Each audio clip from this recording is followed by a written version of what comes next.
All right. So last time on D&D, y'all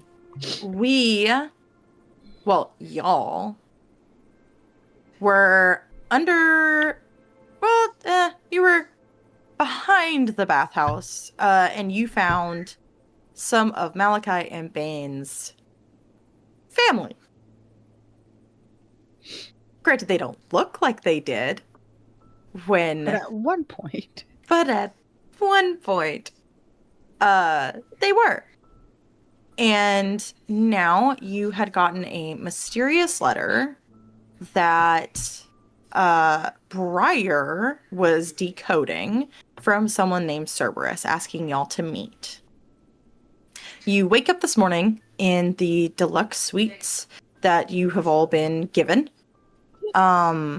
with the connecting rooms to the main foyer. I'm assuming you all meet up in the foyer. Yes. Sure. You all notice that Kira is absent. Is there a note? There is a note. It's left on the table near the door. Kira essentially says that she is going to meet her brother. And to not expect her for the day. I swear to God, if it's a jailbreak after we're done, we're going to be having words. It's okay. We got a lawyer. Do that. No, it's fine. This time we got a lawyer. You guys got me. We got a lawyer. Cousin Finney. It will take him 2 weeks to get here, but he's a very good lawyer. Yeah, I don't think Kira's mom cares about lawyers. Anyways. Well, you should. So, you all make it to the foyer. Breakfast has been brought to y'all. Higgy, you think you could make better. Oh, I know I can make better. Yeah. As you're all sitting across the breakfast table, Briar, you're gonna have to make me some rolls to see if you successfully... Right, because of the whole... Decoded. The city hates me. Decoding! Okay. I thought this was a city hating me thing. I'm gonna have you roll either investigation or sleight of hand. Okay. Ooh, I'll do sleight of hand because I have a +10 in that. You have a If it has +10 in sleight of hand. If you have an A next to it, you roll with advantage. Ooh, I do have an A next to it. Fun fact, if you have an A next to one of your skills, you roll with advantage. Yeah. Okay, this might be a long shot, but how does a 29 sound? I think that sounds great. So you spent all night decoding this, and it came pretty easy to figure out the new... What? What?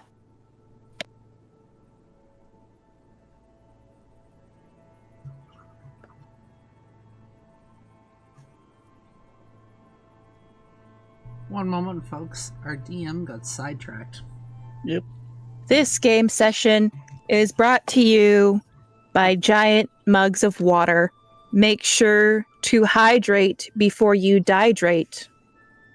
Okay, sorry about that. Sorry about that.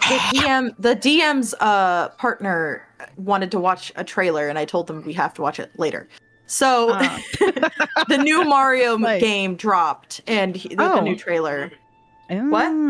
Movie. The new Mario movie dropped a new trailer, and they announced who the villain's going to be. I don't know. We're going to watch it later. Anyways, so Briar, with a 29, you have no issues decoding this thing. You very quickly realize that, yes, a lot of this was code. It looks like 3 different people were fighting over writing on this piece of paper. Essentially, it mentions that in the city, there is a hidden area that leads to a market that you should definitely check out. Okay. Does it say to come alone, or does it say I can bring party? It doesn't say anything about coming alone. It just says that there is a hidden place that you will recognize, and that you should definitely check out this new market. Briar, after memorizing the contents of it, just tosses the letter in the fire, looks at our parties like, I think we should go shopping.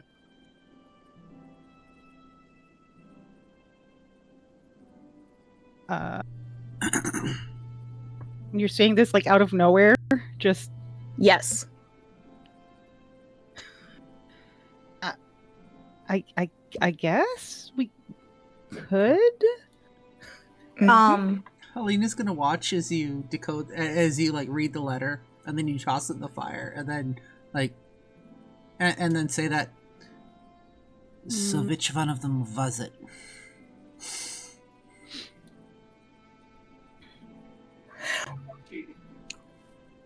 There might have been some arguments over who gets to hold the quill. I'm gonna very quickly remind y'all that none of y'all have used your rings to make this a private conversation. I am well aware. Okay. And I just remember I said I'm gonna remind you the first couple times, but after that, I'm not gonna remind y'all anymore. Sorry. Sorry, I thought there was one in general over the room, and I think it was only right after Kane was there. Ah, okay. From now on, you have to start doing it yourselves. Okay. But yeah, I think we should go shopping. I have heard of a very great market that could help us with some replenishing of things. And you know what? Sometimes when I'm feeling homesick, if retail therapy really helps. I mean, I could pick up new ingredients because I will admit the food was. I mean, I figured royalty, fancy people, but the breakfast wasn't. Yeah, but I don't think the breakfast wasn't as good as yours, Hig. Right? So it's hard to beat home cooked meal. Yeah, so I can't subject you guys to this again. Higgy, actually roll me in a perception check. Oh, okay. Am I insulting the castle's house elves? Perception, you say? Yeah. So that is a 17. Okay.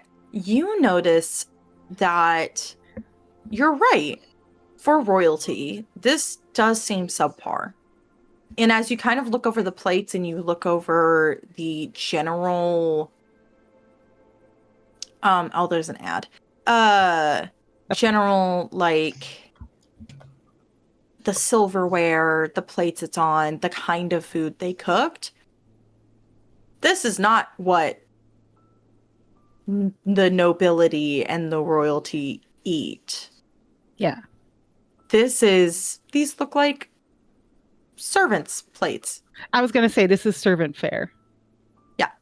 So you notice they specifically gave you subpar food. Yeah. Yeah, no, I'm definitely this, and Higgy's like she's literally like on the table pointing at the plates. This is an insult on purpose, and I'm not. No. Before you say any more, Halina's actually going to twist her ring, bring up that barrier. This is the first time y'all are using it. I will describe it for you. So you twist the ring 3 times, and there's a subtle shift in the room, and specifically you, Halina, can feel Kane's magic drape over the area.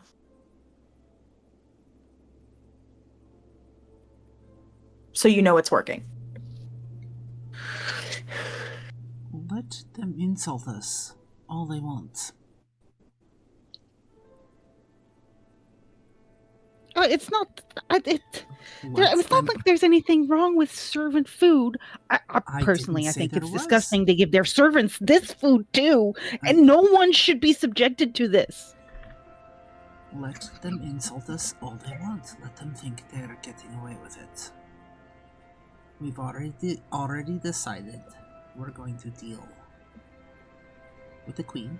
Yes? Yeah, you're right. But I'm still cooking you guys lunch. Let me make note of every time something like this happens.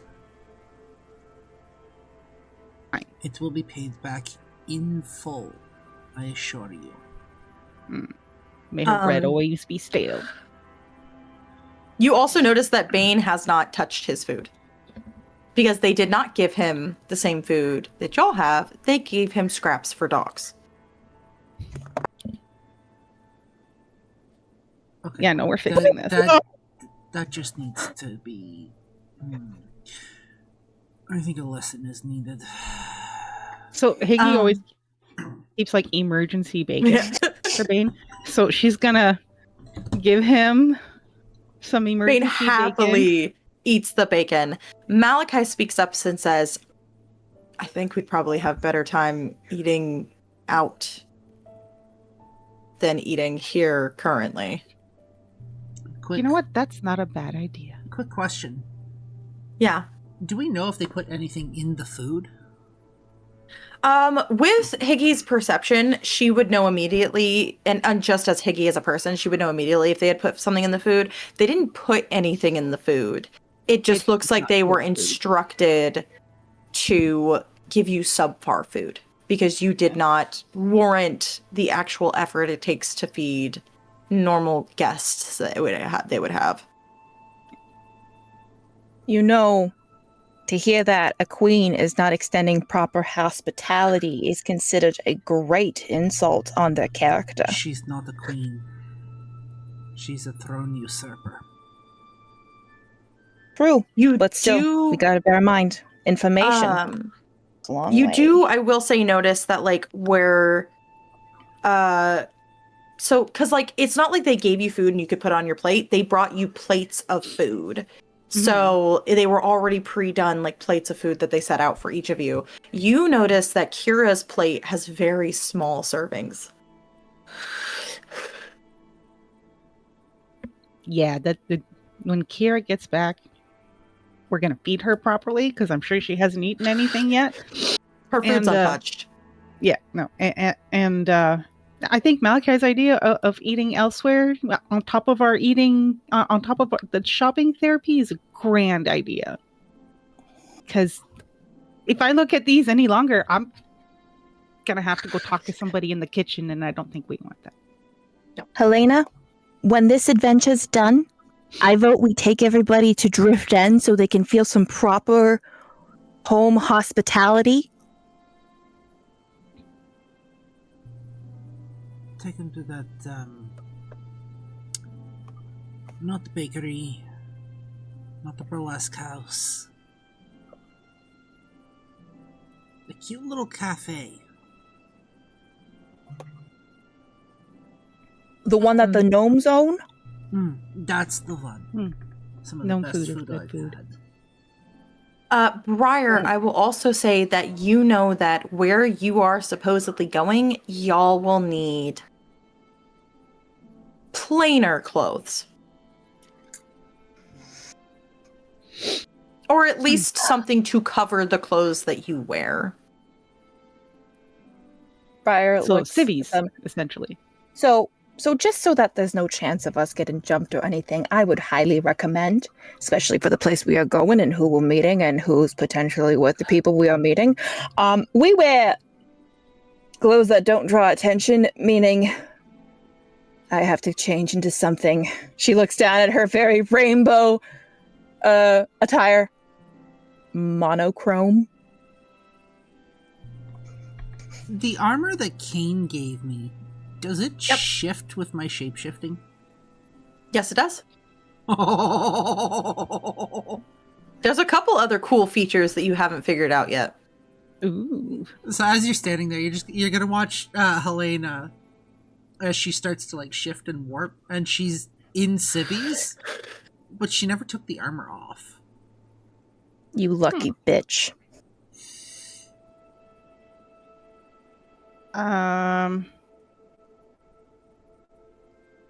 Higgy's wondering if she should. You could just hide in my hair if you like. For those, because Or Malachi's hair, because Malachi's coming. Mm. yeah, sure. I'll wear regular like as plain as clothes as she's got in case I need to make myself big. But if I make myself big, I stick out no matter what. Because your wings and everything else. Yeah. So I'm just gonna park my butt on Malachi's shoulder for now. For those of you that haven't been around before, if you're picturing Halina, picture like a 5.5 to 6 foot tall anthropomorphic wolf that has like neon pink hair and black and purple fur all the way up and down. She's a changeling, it's just the form she prefers. So, you do realize that, like, there might be a problem with Malachi because Malachi's only clothes are the ones that he was given by the mayor. Right. Hold on. I might have something for that. Let's see here. Well, at the very least, where we're going, we should be able to get him like some normal-ish clothes too. Where are my... I made the Do you think page it'll take small. less than an hour to get him clothes? What? Do you think it'll take less than an hour to get him some clothes? Well, I don't know where exactly. Judging from where I was told of where the market is, how far is it from the palace? It's so you would have to leave the palace and go all the way towards the front gates. But it's in the deeper parts of the city, so you know that walking it's going to take you like an hour and a half to get down there unless you can find some sort of ride to the general marketplace. So essentially there is a giant area that is specifically just for shopping down in the lower common areas of the city.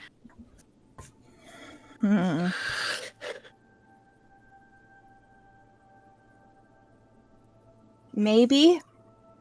Possibly less. I wouldn't chance it though. You honestly just need a cloak.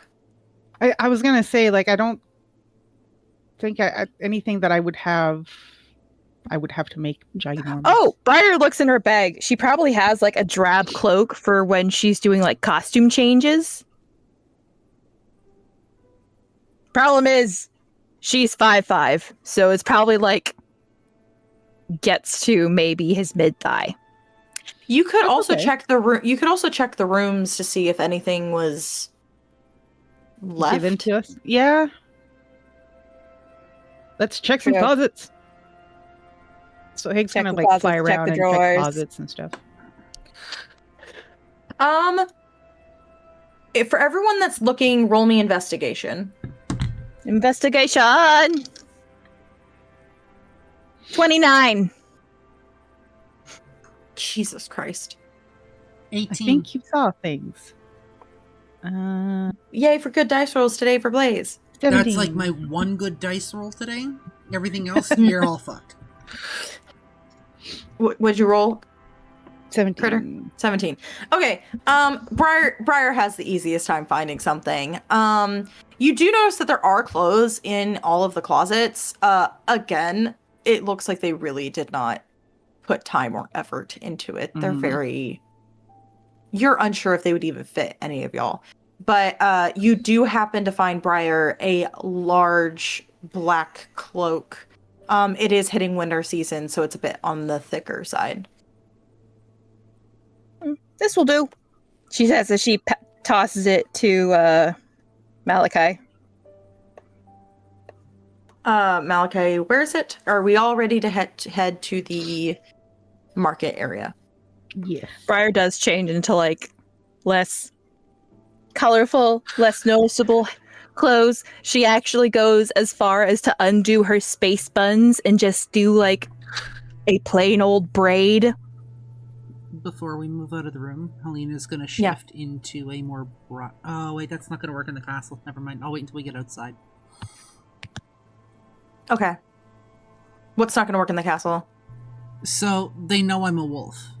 I haven't Yeah. actually shifted in front of any of them. Yeah. I'm not going to do that here because I don't want to tip my hand like that. Fair. So, okay, yeah. So, y'all don your cloaks, get ready to head out. It's really easy for y'all to leave.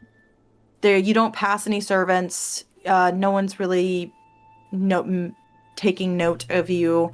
You make it all the way out of the gates of the royal palace.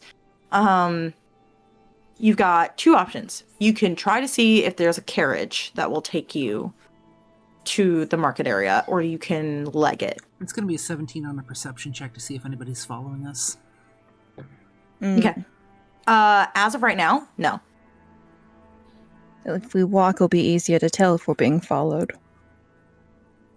And if we take a carriage, it's the kind of thing where they can, whoever's driving us there can Track us. tell who and can report to anyone else if they're asked where we went. Val, Okay, so y'all want to leg it? Yep. there might be other option. Maybe. Let's just walk for now. We don't want to do anything that draws unwanted attention for the time being. You're telling me you wouldn't like to be riding a giant wolf? That would draw attention. Yeah. Listen, we're not doing this Drift End style. We're doing this Felici style now. Damn. Alright, was worth a shot. Next time, I'll ride you into battle, she says as they start walking. Not me! God, I have more class than that. Mm-hmm. You sure about that? Okay. I'm usually the one that does the riding, thank you. Moving on. So,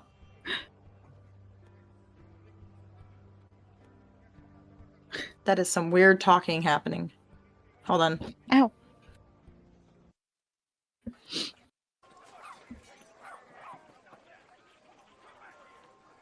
Okay, so you all successfully make it to the market. You'd seen markets in the last two places you've been in, that smaller town, and then this one. This one is massive. In comparison, there are shops open and have stalls out, so they're actual brick and mortar shops that set up stalls in front of their shop and are trying to bring you inside. Just rows of those going on for quite a while. It's like a giant open space, so it's not cluttered together like the last one. It seems that there's like a fountain in the middle. It's a circular shape. There's all these different shops. There's little stands for different things. Yeah, so you make it. Are you going to head straight for your destination, or are you going to shop around a little bit and then head there? Briar's going to make it look like they're window shopping, just because that also gives us a chance to be on the lookout to see if they're being followed, because the last thing she wants is to unintentionally bring unwanted attention to Cerberus. Halina's gonna go find some place away from other people. Okay, are you trying to be sneaky about it? Casual. Okay. Go ahead and still roll me stealth. Are you pulling? I will give you advantage on the stealth check Okay, that brings me because back to you regular. are. Nope. No. What'd you roll? I got a 3, I rolled a 1. Okay. So you go to like duck into an alley to go shift. Right? Uh-huh. Okay. So you shift. You think very successfully without catching anyone's eye. And as you turn to go back, you see a small tiefling child just staring at you. Mouth wide open. They have purple skin. They've got stubby little horns, little like black freckles, and they're very small. You think they're maybe like barely school age as they're just staring up at you with this like, no. And you just stare at and they just stare at you and they go, Cool. that was so cool. Cool trick, huh? That was so cool. Can I do that? I'll tell you what. If you practice hard enough, maybe one day. Oh my god, I'm gonna go tell all my friends that there's this really cool person that can do this. It only works if you don't tell anyone. Oh, so it's a secret? It is. I'm really good at keeping secrets. You should. Okay. And he slowly backs away and then darts off. That kid's not going to keep a secret. Not a chance. So you make your way back to the marketplace and meet up with everybody else. What is everyone else doing while this is happening? Briar's window shopping, but she's making it look like, well, she looks like she's doing window shopping, but she's also using like the windows to see if people are like taking a keener interest in her than they should. Okay. So I'll do a perception check. Yes, please. I'm doing something really quick, so.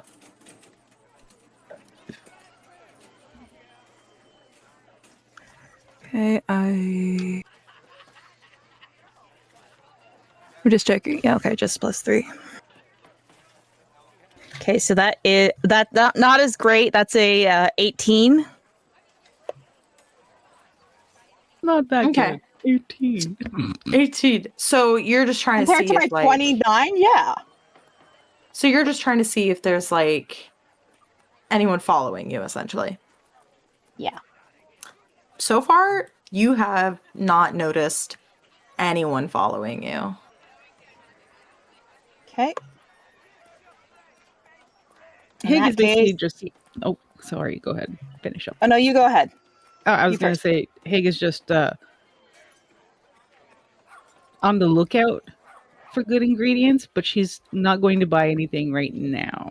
She's just looking at what there is while they make their way to wherever it is they're going. Okay. Give me a second.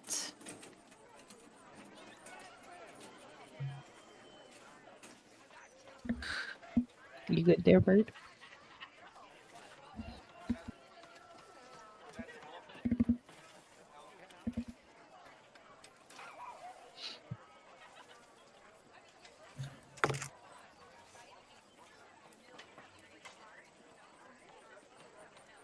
Oh, that's not what I wanted. Sorry, guys. Give me 2 seconds. Roll20 did the thing again where it deleted my thing. Oh, no.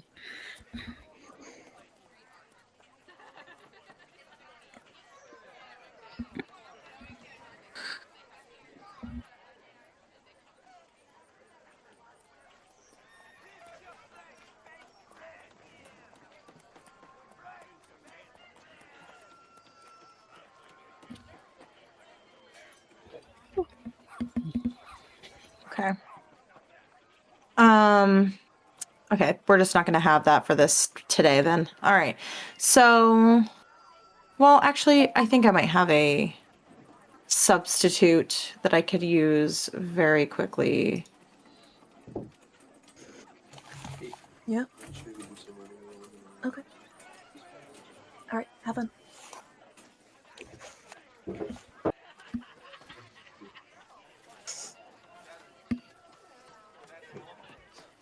heaven.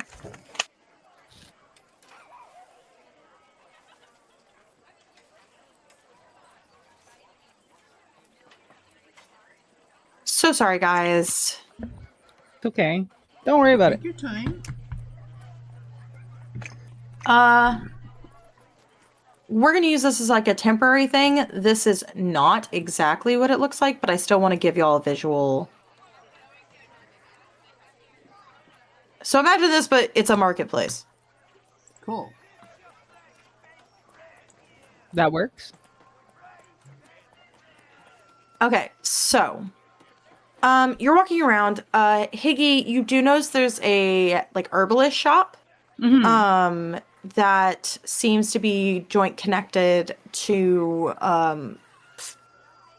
general food stuff. So there's two shops. One looks like it's herbalists and kind of alchemy connected to a place that sells ingredients for food. Produce and stuff. Okay. Yes. So,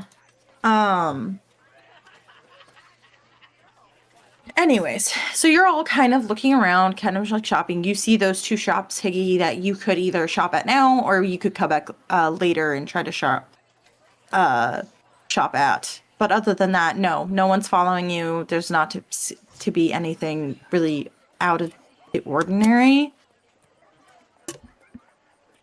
All right. With that, Briar is going to make sure we're all together and start going towards the place she was informed about. Okay. So you make your way through a couple of streets. There's a couple. You basically exit the marketplace, and there's a couple of alleyways that connect together. And Briar, you find what you're looking for because you see something etched into a wall. It kind of this alleyways lead you to kind of a dead end, and you see a mark on a wall, but it's just plain brick. Briar's going to reach up and like press the mark on the wall. You press the mark, and the brick kind of, you hear a creak as it sort of just kind of pushes inward and slides off, and there's a stairway leading down. Okay, everyone in. Go, go, go. Right on down. Okay, you make your way down, and Briar, make sure to close the door behind them. My movements are tight to Malachi right now, so. yep. So you all make your way down, and oh, you're serious. Hold on. Bird. Oh, you big sooky boy this morning. Jeez. What do you want, Bird? What do you want? Domination! Ooh. Okay, so you make your way down into this place. Give me a second. I am having to... Everything has decided that it's just not going to work the way it's supposed to work today. Wednesday's Mondaying? Yes. That happens. Okay. Now we're going to switch the map again. Well, you know what? I think I'm going to switch those. So you make your way down to what you very quickly realize is the underground black market of the city. There's stalls very similarly to the map that I just switched y'all to. There's stalls there's tables set up. There's a stall selling food. There's a stall selling, you think to be some sort of slime parts.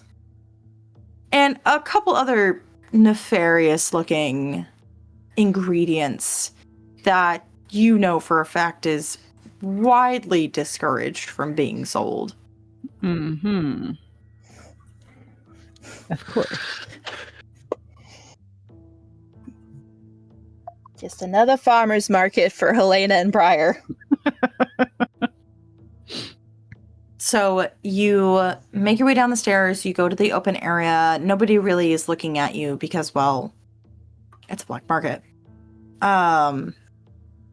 People are chattering. You also kind of see that while above ground, you hadn't really seen anything other than like tieflings, maybe some orcs, nothing too humanoid in the sense of up there. Like you had absolutely noticed that like humans, half elves, elves in general were kind of lacking. Mm-hmm. You do notice down here there's a couple of more of the common races floating around. Not a lot, but there's a couple. You see like a stray half elf. There's a halfling. Those kinds of things. Again, not a lot, but you're noticing more than you did up in the main city.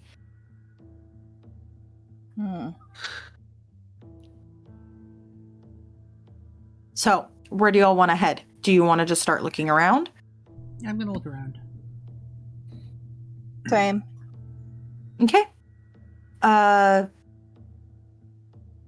You're kind of looking around. Again, a lot of these stalls are shady characters selling illegal goods. You're pretty sure there's a stall that has a bunch of just random items on it. You're pretty sure they're stolen. But another surprising thing is that, like, while yes, a lot of these are nefarious, there are some stalls that are of these, like, half-elves, humans, that are selling normal goods down in a black market. More things we'd expect up on top, not down here. Yes. There is, like, a general, it looks like a food store where they're selling, like, hot, fresh food. It's a lot of things on a stick. There's some like skewers. There's like a turkey leg or what you think is a turkey leg. That kind of stuff. Very like street food stall style. Why do I fully picture Bane just like sitting there with like puppy dog eyes? Did y'all take Bane with you? I don't know. Did we? I wouldn't want to leave him alone, but at the same time, he's a very distinctive pupper. You can take him with you. I'm just asking if you took him with you. Yes, because Briar doesn't want to leave him alone in the castle where they only give him scraps. Okay.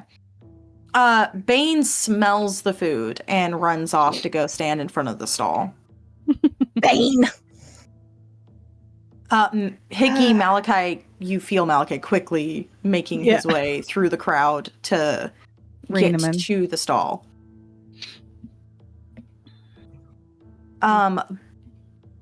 Behind the stall is a Dragonborn. He's tall, looks older though. He is missing an eye. He's got a very distinct scar going over his eye. He's green, got green scales. Okay. Has green scales, that kind of thing, and wearing very plain clothes as he's serving customers. Briar is also trying to go and get Bane to rein him in because she is now realizing, dang, I actually have to train this dog. Yes, you do. So are you all making your way to the stall? Sure. Might as well. I don't even think we had a good enough food. We might be hungry by now. Yep. So you all make it in front of the stall. Malachi's already there. He has Bane by the collar. The Dragonborn addresses you all as the last customer he had, walks off. Goes, "Can I help you?"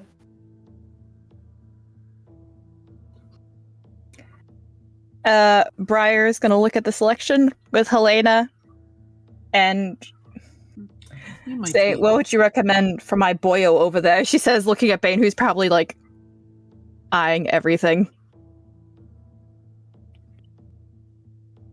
Halina, what were you gonna say? I was just gonna say, you might be able to. He kind of looks you over. God damn it! Exact replica of Briar. Yeah, looks you over and goes, And he looks over at Briar and he goes, I mean, I got a basilisk leg. Get a bass? You know what? I'm not going to ask. Sure. How much? 5. Silver or gold? If you've got gold, you're in the wrong place. But yeah, sure.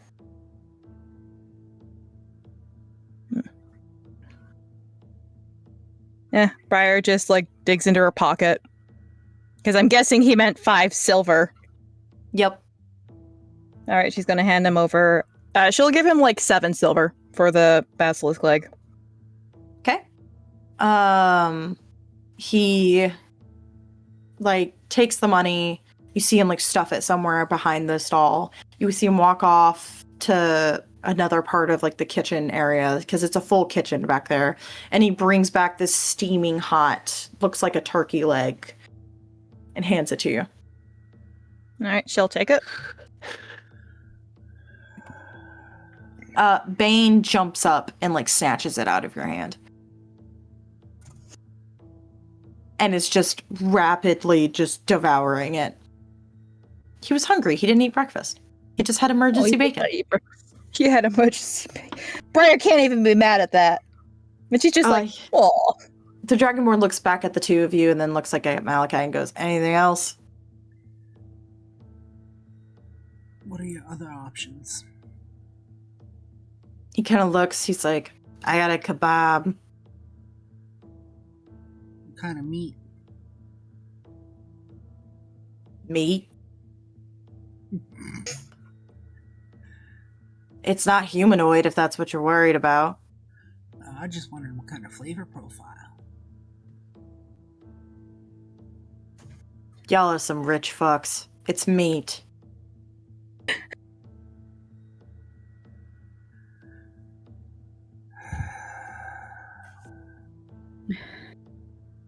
I got kebabs. I got skewers. I got something like a sausage on a stick. I got the basilisk leg. I got something that you could pass off as maybe a sandwich.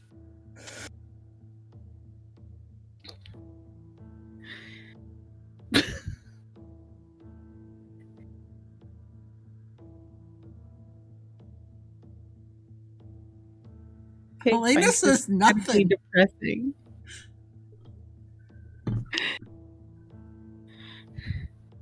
Are you gonna order or are you gonna waste my time?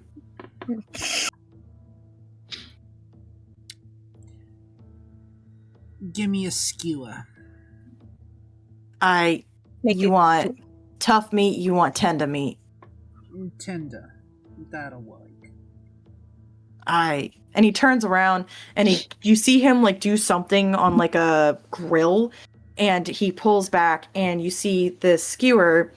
It's got thick cubes of meat that's like dripping blood, and then you see some fresh sort of vegetables in between each one, and he hands it to you. How much? For you, a gold.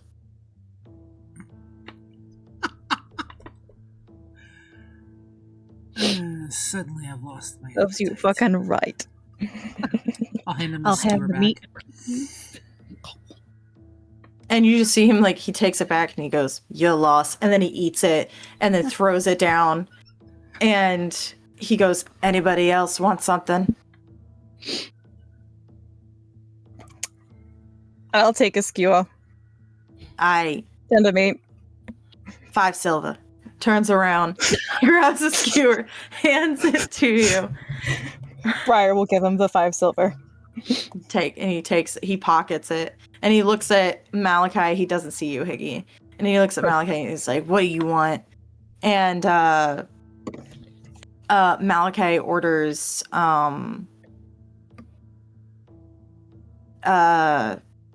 just says surprise me, essentially. Malachi just goes, surprise me.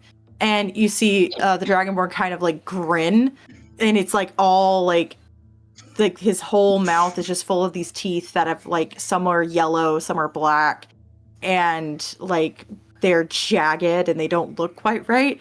And he turns around and you see him go deep into this thing, and he comes back with this like wrapped, like something wrapped in like parchment paper essentially, and hands it to Malachi. And he goes, and he looks at Malachi, he goes, 5 silver. And Malachi like shuffles the time and just hands it to him. And then Malachi goes, could I get like something small? Like about this big? And the guy looks at him and goes, yeah, sure. And like turns around and you see he has like this tiny little toothpick that has just like one piece of meat from a skewer and one piece of vegetable from a skewer, and like hands it to him. And Malachi very discreetly tries to like put it in his hair. Oh God! See a little hand reaching out.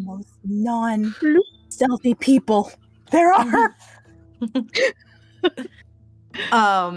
And the Dragonborn like looks back at Halina and goes, you want to try the skewer now?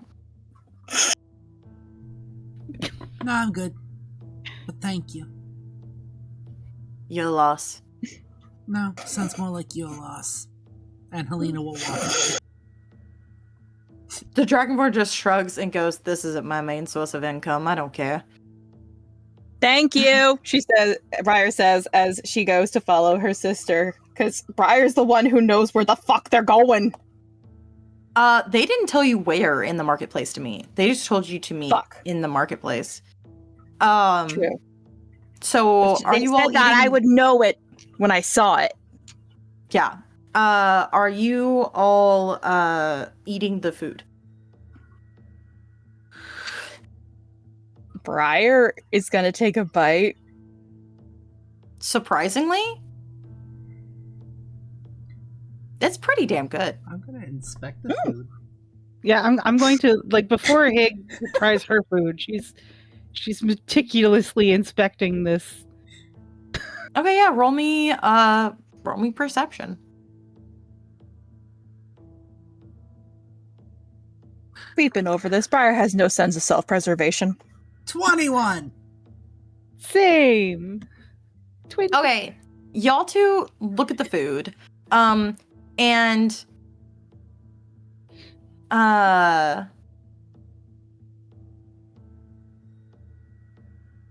who's Black Heron? I don't know. Ignore it. Okay, sorry. I noticed it. Don't worry I'm about like, it. Don't worry about I'm it. in the middle Yeah, of the no. session. Don't worry about Yeah, it. exactly. Yeah, don't worry about it. Okay, I'm sorry. I just saw it recently. I was like, what? Don't worry about it. Anyway, so with the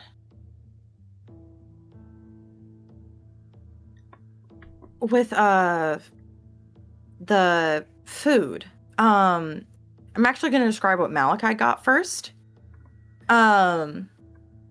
So Malachi like unwraps his, and you see that there's this like giant thick slab of like meat wedged between what looks like to be what we would know as like brioche buns, and there's some sort of like lettuce and tomato inside of it. Essentially it's like a burger, but like the meat itself is about like this fucking thick, and there's some sort of sauce on it,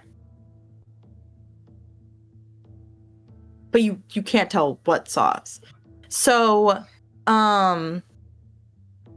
with that, the 221s, you're kind of looking over the meat because there has to be something shady about this fucking meat. Like there's just gotta be shady. There's nothing wrong with it. The guy's just a dick. Okay. But you notice that like the meat is you think some sort of magical creature. Not anything that's like sentient, so you don't have to worry about that. Okay. But it is some sort of magical creature that was killed and used for meat. You almost think... Actually, no, I'm not going to give you this for free. Roll me nature to see if you can figure out what kind of meat this is. It's not been tampered with. It's good food. The guy was just a dick. Guy was dick.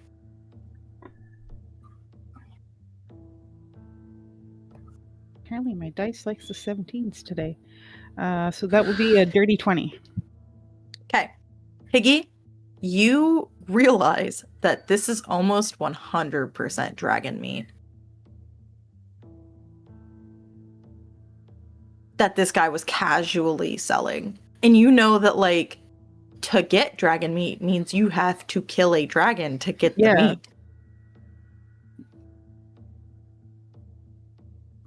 All right. I'm going to telepathically share what kind of meat we're eating. Malka just takes a giant bite of his burger.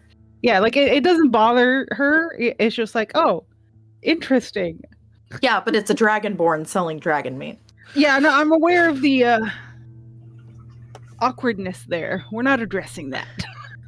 He doesn't seem like the type who wants to talk about that. Halina's gonna lean over casually to Briar after Hig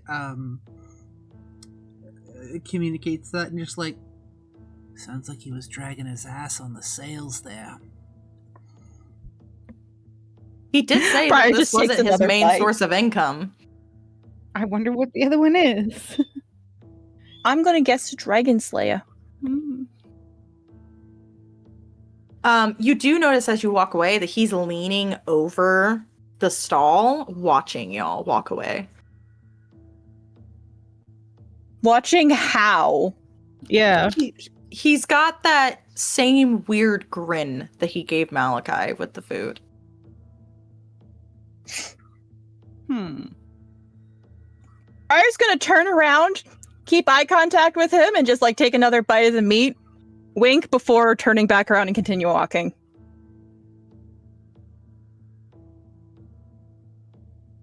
Okay. Oh, Hig's going to just slightly poke out of Malachi's hair in the back and just give the guy a thumbs up.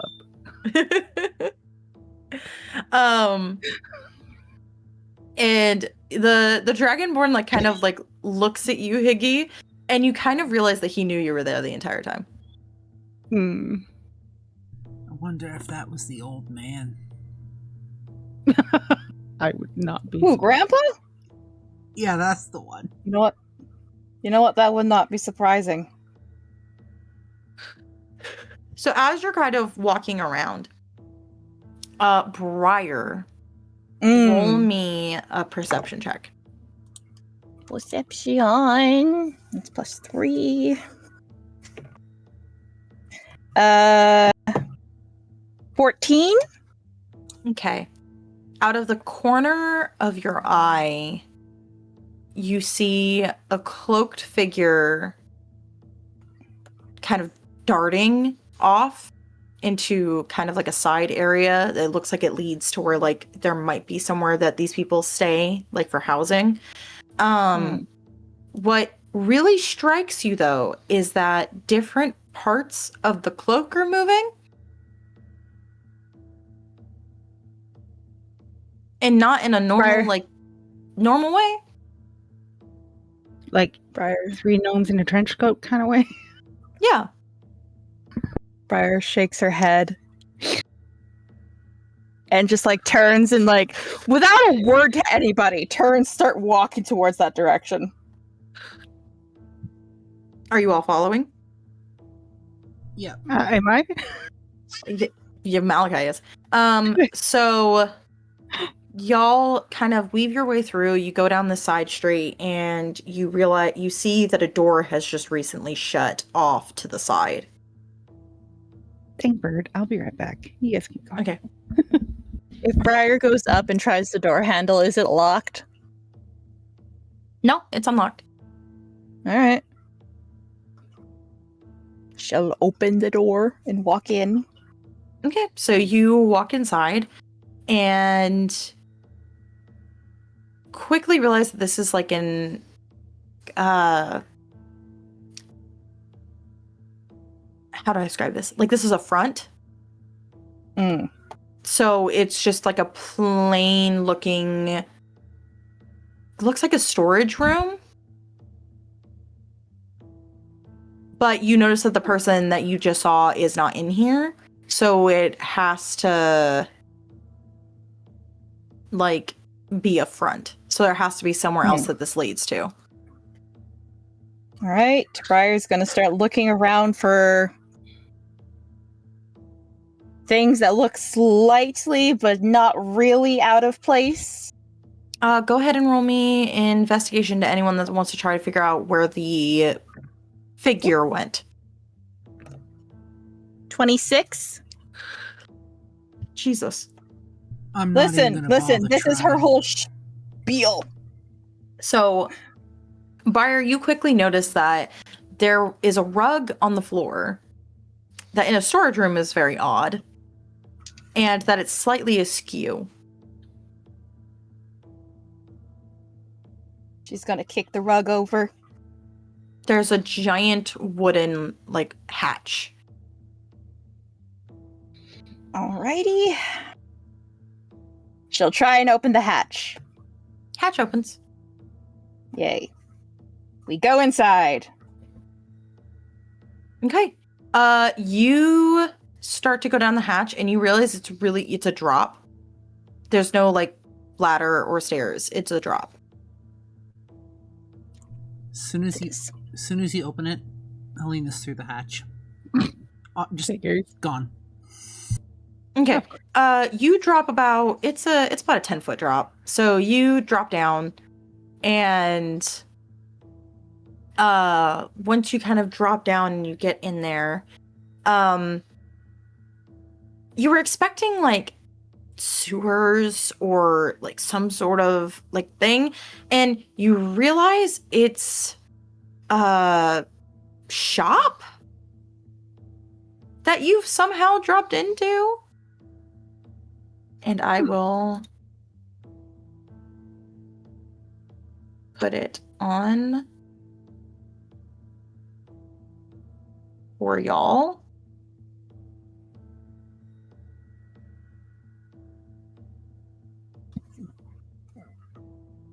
It's a very cluttered looking shop. It's got various herbs, it's got various random trinkets. It's cluttered to all hell. And you see a cloak, but it looks like the cloak is fighting itself off in the corner.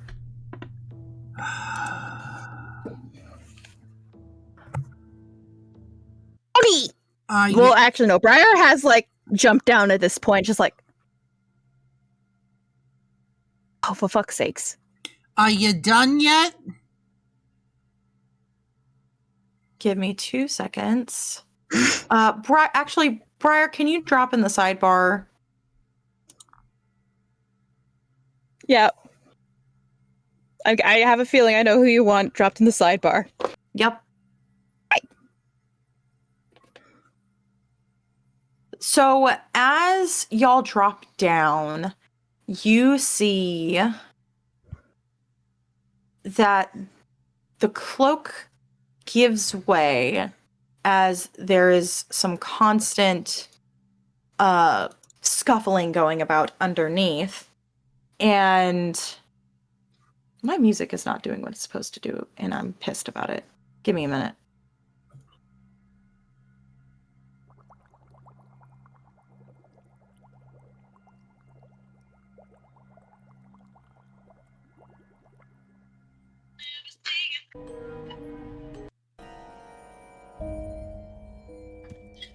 Good. 1 second.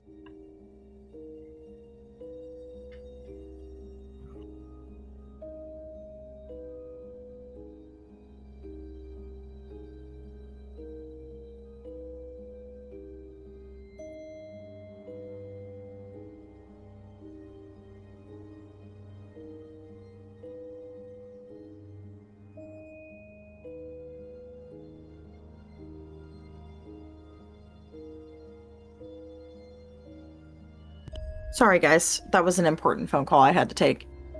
Absolutely, no worries. There we go. That's the music I wanted.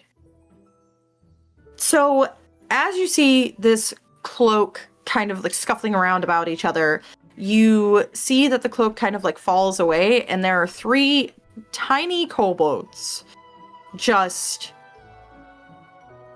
roughhousing together.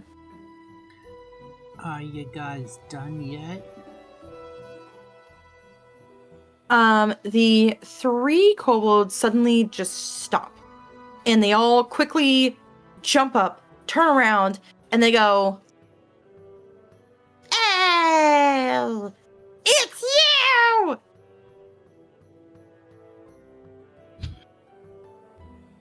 Has Malachi and Bane jumped down yet by chance? Everyone has jumped down. What you 3 fighting about now? And they all kind of just like innocently like look away, and they're just like,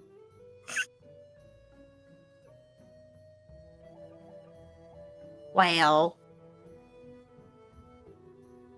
And the one speaking currently is our blue. So to describe the 3 different kobolds, you have one kobold that is light blue with glasses, wearing purple robes, looks very shy and academic.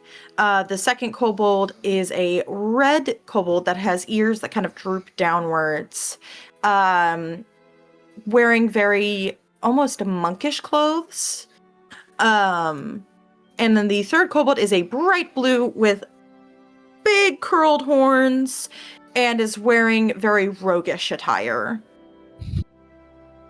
The one currently speaking is the blue kobold. And the blue kobold kind of goes, well, I just want to say that I'm still finding their voices. Give me a minute. I had a plan and the voices decided to die. It's okay. Take your time. Briar, speak in your accent for me, please. Don't worry, take your time. I understand completely what's going on here. Okay. The blue kobold looks at you and goes, hey, listen. This one, and he's pointing at the red kobold, this one decided that they were going to go get Market Street food and they weren't going to share.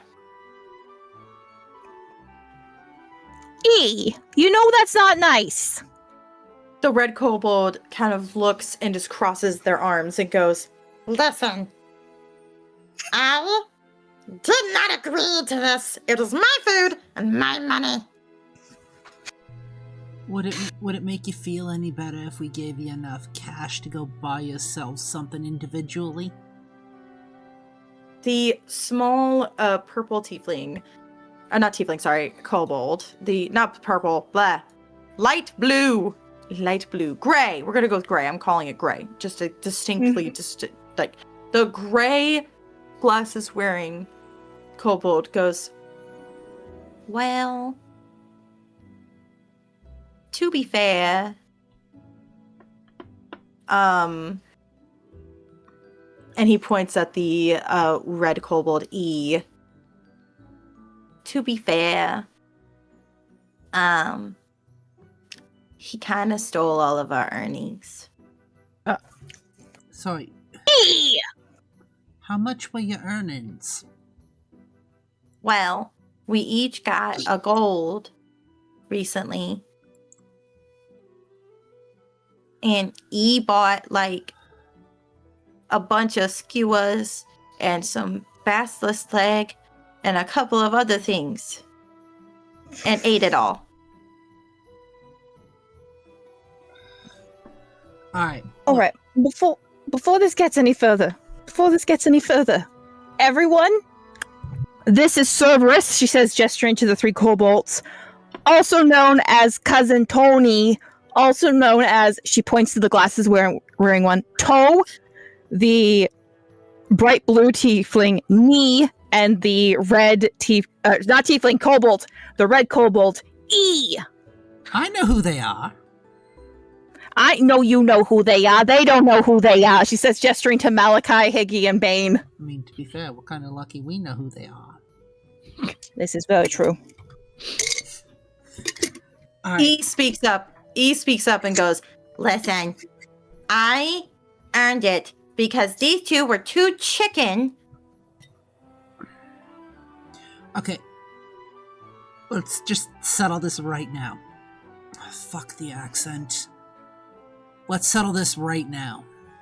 Halina drops the accent completely. No Russian accent, no Broadway-style accent, nothing. You say you had a gold each? And Toe goes, yeah.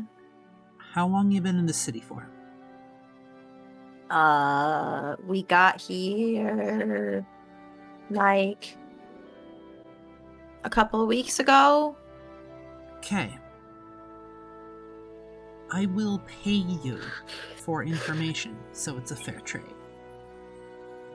And you see that Knee, the bright blue kobold, speaks up and goes, hey, now that's how we talk business. I know, but you're gonna have to be good with your information.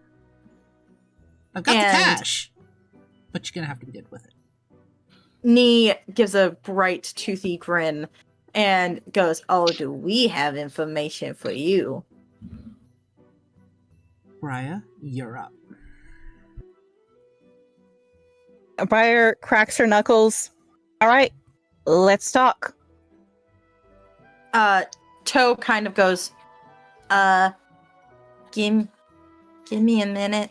And you see Toe kind of like waddle off, and you see that there's like a little staircase that's going to somewhere. You're not really sure where, but you see like there's like a wall or like a ceiling up above you that isn't the ceiling that leads to that latch. So you're assuming there's some sort of loft. And Toe goes up there and you hear chattering, and then you hear another voice coming from up there. And then Toe Do I recognize the voice? No. Toe comes back down and goes, okay, he'll be here in a minute. Who? Our employer. Your employer? Yeah. You has an employer? Right now we do. We're on a job. Okay. Why do you All think right, why you know else what? would we come here? You know what? That is completely fair. That is completely fair. I was thinking I was going to have to like contact Give me you. 1 second, guys. Here, you go do what you gotta do. How's a Higgy? I don't know. Higgy's just having a good old time hiding in Malachi's hair, observing all this chaos. You have now officially met 3 members of Briar's family. Yeah, which until just now, she thought was one person. Sorry, So Brock's phone was going off. No worries. Yeah. So she's a little bit confused, but at the same time, she's realizing that when it comes to the Thornwoods, whatever she expects is not the Whitlocks. Sorry, whatever she expects is not what she's going to get. Yep. Exactly. It's important that you learn that now.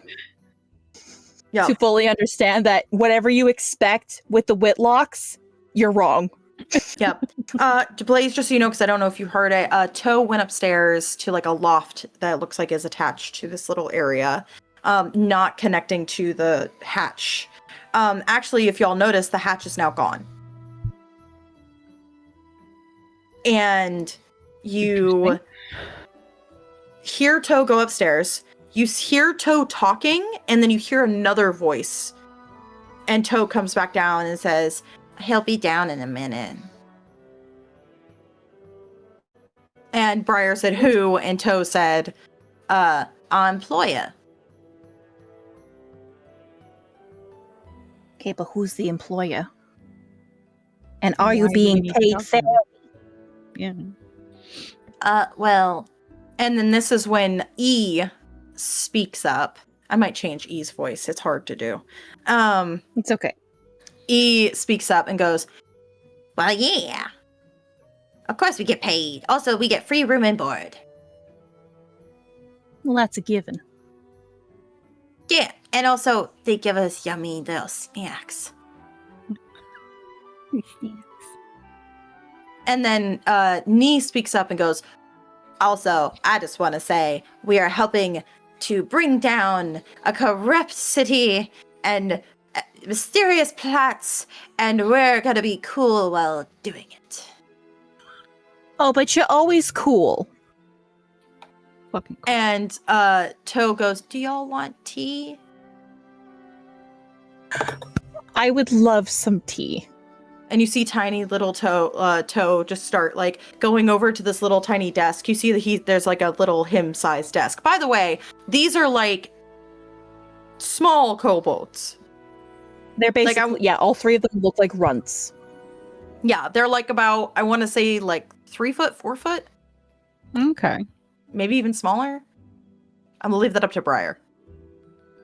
I believe the height of a regular kobold is around like 4 feet. So they're like probably 2 foot. they're like 3 2 foot. feet. 2 feet. Yeah. They're like 2 feet tall. So they're very tiny. So you see there's like a him-shaped sized desk, and he's got a little like tea thing, and he starts making y'all tea, and y'all get these, and you see him like put everything on a tray, and he's carefully waddling over and like hands you, and there's these little pretty teacups as he like goes, tea. Briar will gladly take the teacup. Malachite gently takes the teacup and then goes, do you have like a really small one? And Toe goes, doesn't say anything, goes, and then goes, and like after out, be like, I would love some tea, but I need a smaller cup. and Toe like looks at you, Bumblebee. Higgy. Toe looks at you, Higgy, and you just see this like wonder in his eyes as he goes, are you a fairy? Sort of. Oh, I'll get you She's a tea. brownie. Oh, Sort of. I'll get you tea. And waits for Halina to take their teacup. I'll take it. And goes back and like gets this like little tiny, it looks like a thimble, but it's like a little round cup, and like fills it with a little bit of tea and some cream and sugar, and like hands it to Malachi. And Malachi goes, fuck, this is hard. And like takes it and then goes, here, quick, I don't know if I'm spilling this shit or not.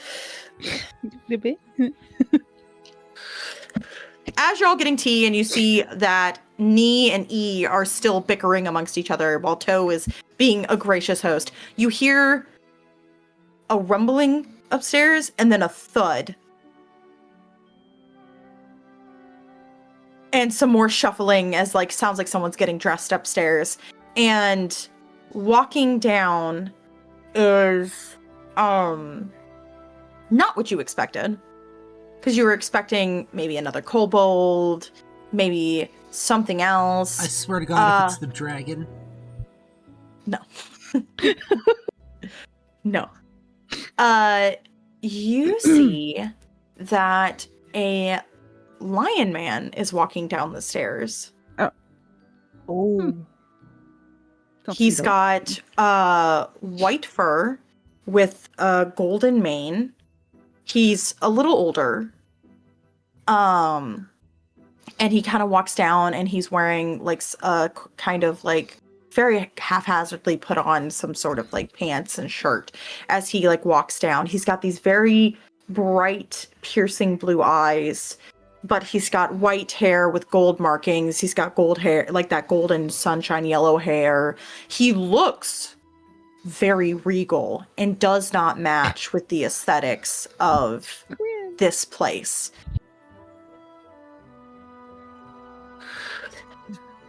And he kind of walks down and goes, Our guests have arrived. Thank you, Tony. I presume you are the associates that our friends here have mentioned. Yeah. Yeah, we are. Good. How Good. can we help you, Mr. Give me a second.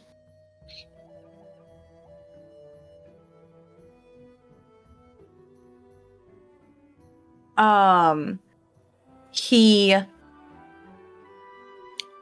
had a name for him. Hold on.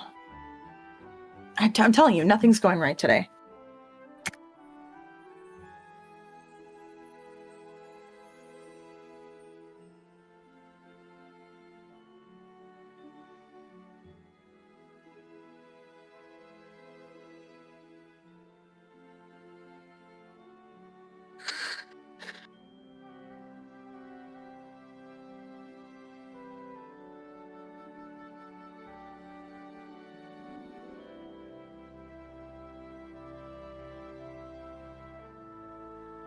I'm so sorry, guys. Give me 2 seconds.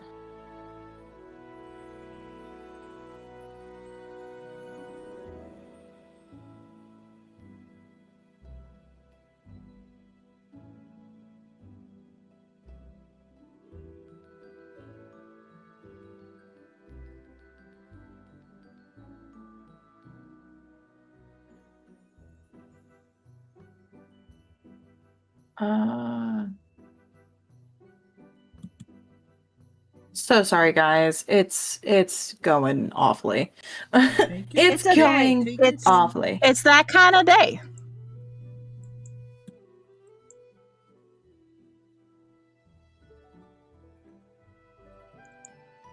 Briar's just happy we get to see Cousin Tony. One of the Cousin Tonys. There are many Cousin Tonys. Some could argue too many Cousin Tonys, but there is no such thing.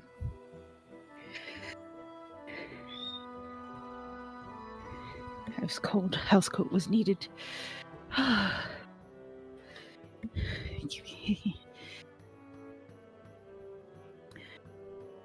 I forgot to grab a drink.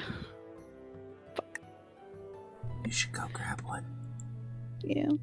Go grab one. I'm still trying to find the name for this guy. Okay.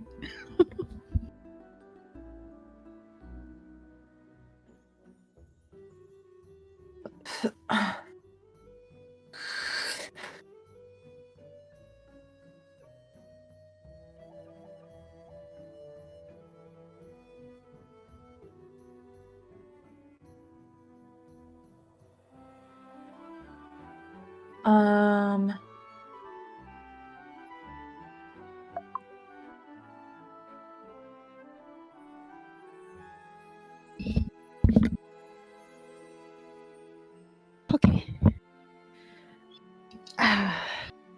Ginger ale. Oh.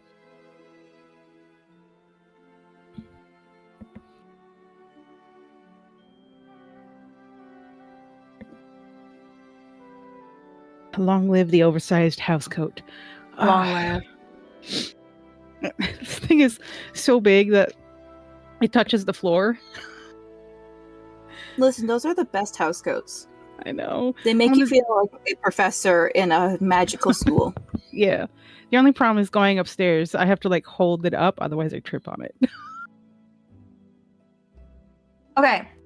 I think I've got it. I'm stuck between two names, but I think I'm just gonna do a thing.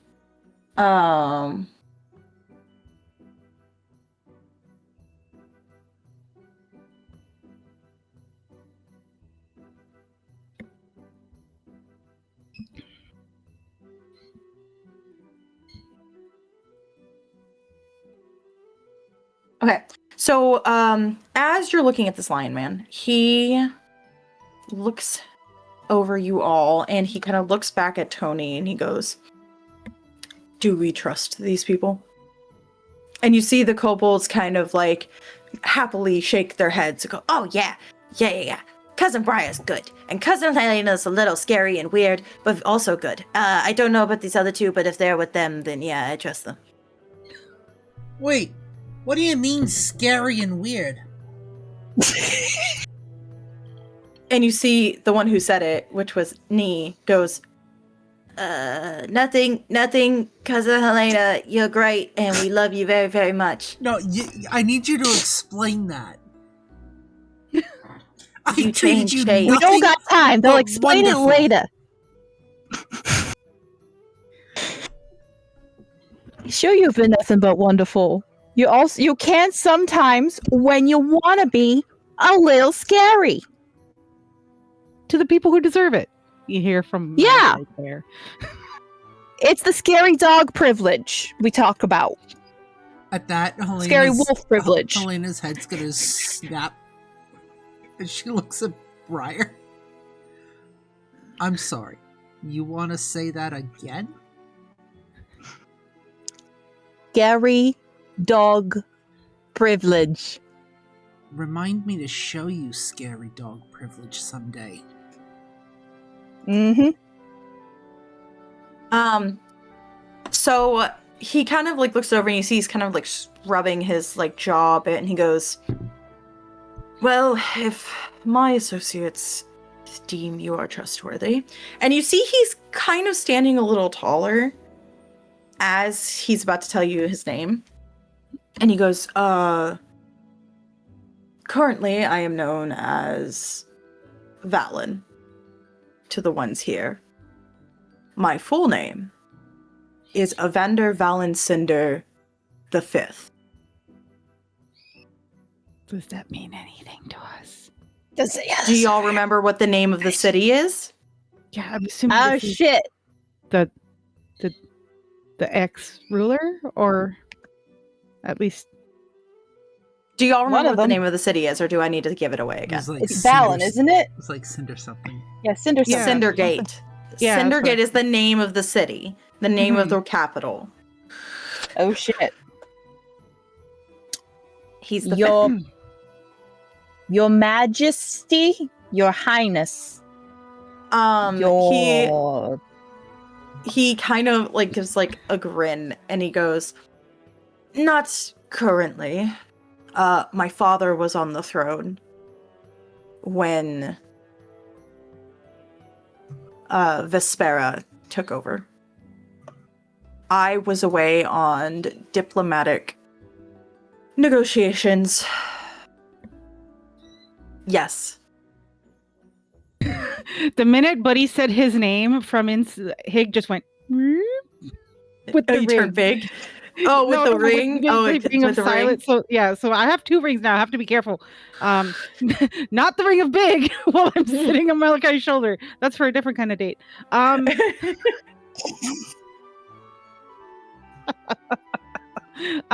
Yeah, no, the silent, the cone of silence. Cone of silence. Okay. So,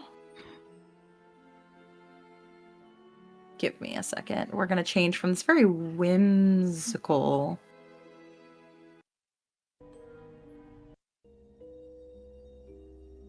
Anyway, you could turn the volume up a little bit because I have it like cranked on the stream in Is that better? Discord. Yeah, that's better because it Okay. wasn't really showing up. Yeah, the There we problem go. is if I turn it up, I can barely hear y'all because my Oh, headset doesn't do the Yeah. thing where I can change it. So, yes, Evander Valensinder. He kind of looks at you all and essentially explains, my father was on the throne when Vespera usurped it. I was away overseas dealing with a diplomatic situation to the north. When I came back, the city was taken. Luckily, I still had some contacts that could get me away from prying eyes.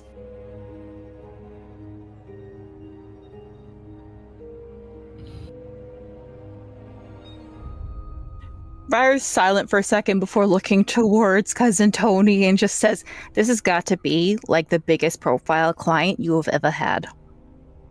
And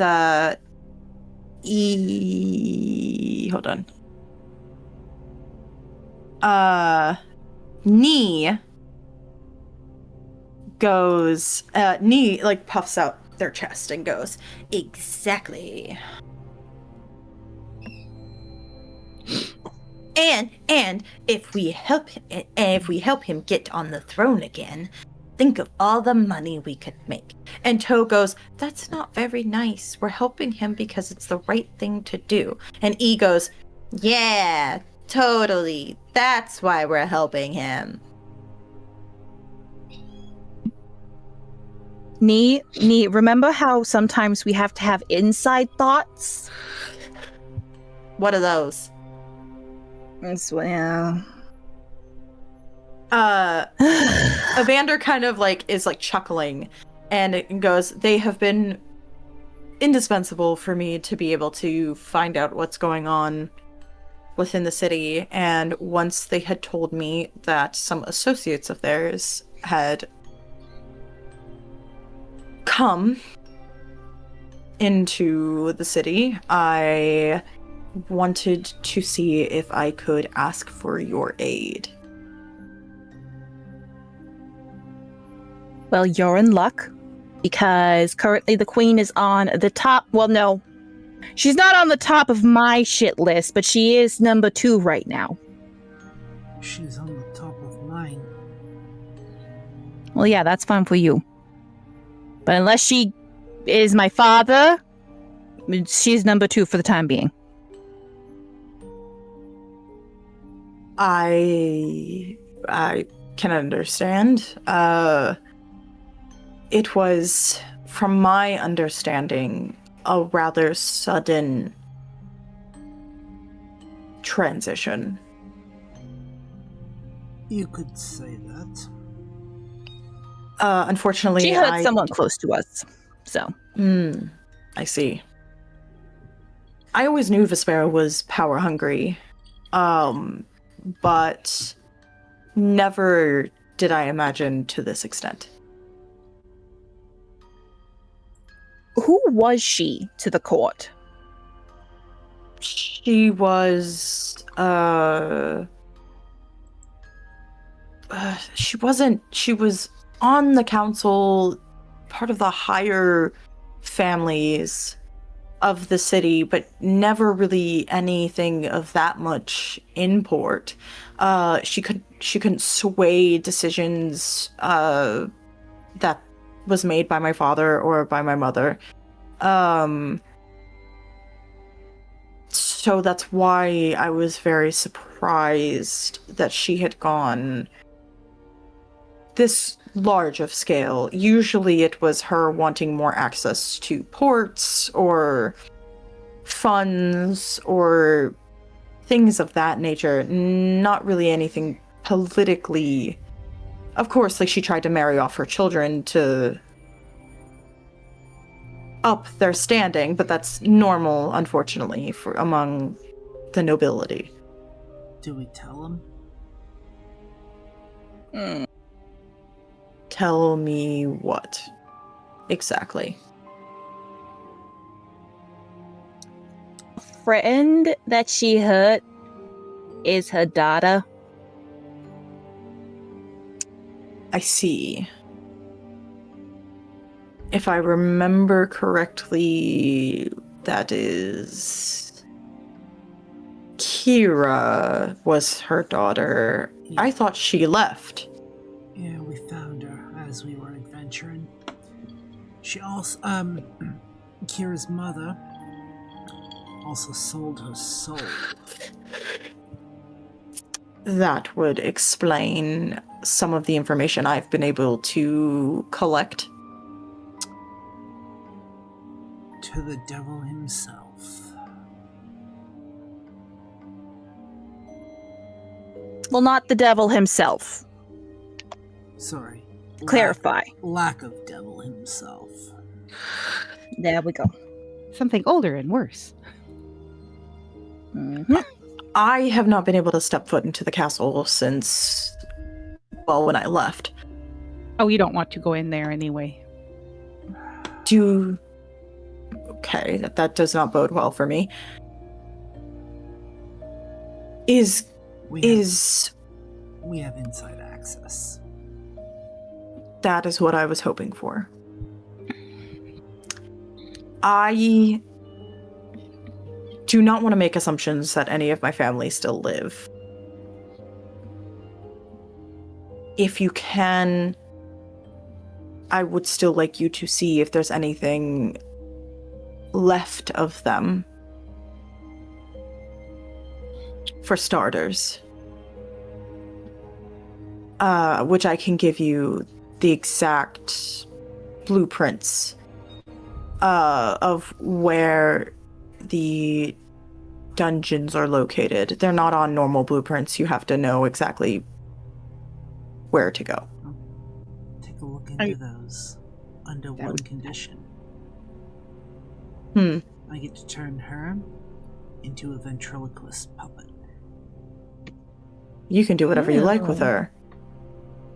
My only concern is getting her off the throne and restoring balance, because I am hoping you have also noticed that a lot of our more common races have been going missing. Yeah, she's a supremacist. We have some theories as to what she could be doing with those people. But we don't got proof yet. Yeah. So she's made some renovations to the castle. Can you show me? I could if y'all have the blueprints that the brother gave you. Oh, right. Oh. Briar's gonna take out the blueprints and put them down on the table. Okay, you see there's a large desk, a giant oak desk that he kind of scatters off so you can set them all down. Hig's going to hop off of the shoulder, flitter her way to the blueprints. If you want, I could give you a little bit of a visual abbreviation of what it's like in there right now, and if you don't mind. It'll probably be faster. All right then. Vulcan biomailed. No, wrong game. Mm-hmm. So you show him everything. Yeah. And we're just gonna kind of skip past that part because you're not trying to look into his mind. You're just trying to show. Yeah. No. I'm just downloading information. So he kind of takes a long pause. And he had his hand on the desk, and you see that the claws have elongated and they're digging into the wood. And he kind of sits there, he goes, I knew she was... deranged? I knew she had evil in her heart. I never imagined she would stoop to that level. I am very sorry for your friend.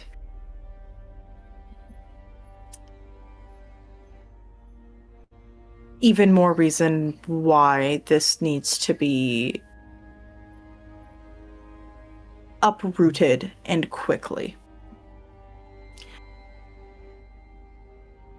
I will give you all the information I can. And he goes over to a little, it's a circular thing that has a bunch of maps and shit sticking out of it, and he kind of reaches in and pulls out a large, looks like a blueprint, and lays it out on top of yours. And you see there are some things that were missing on the original blueprint. So where that weird section of the blueprints that the brother gave you that he said that y'all shouldn't really go over there during the day, and if you were, to be very careful, you realize are the royal suites. As the prince, essentially, kind of points out and goes, this is where my father would stay. This is where I would stay. Here is my father's library. And I believe these were my mother's suites when she still lived. She died when I was young. So, kind of points all that out and then points to another side over where the bathhouse is on that lower level. There's another area that wasn't on the original blueprints where he points out and goes, those are the dungeons. I am unsure if my father would still be down there, or if any of the servants or attendants that did work for my father are alive. But if they were, which if Vespera was smart, she would have left them alive. Because... Why? Go ahead. Why? Well,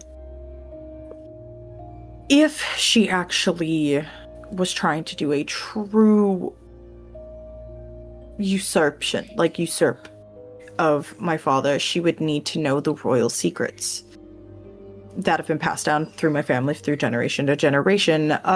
Like the sword is a relic that is passed down through generation to generation.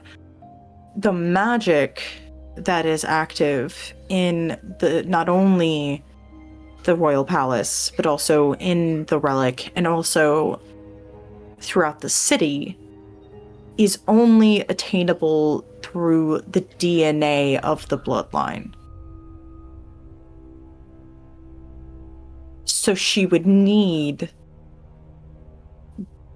blood, some sort of DNA from my father or from me to be able to actively work the interweavings of the magic that's within this city and within the royal palace, especially the relic, which so far I do not think she knows exactly what she possesses.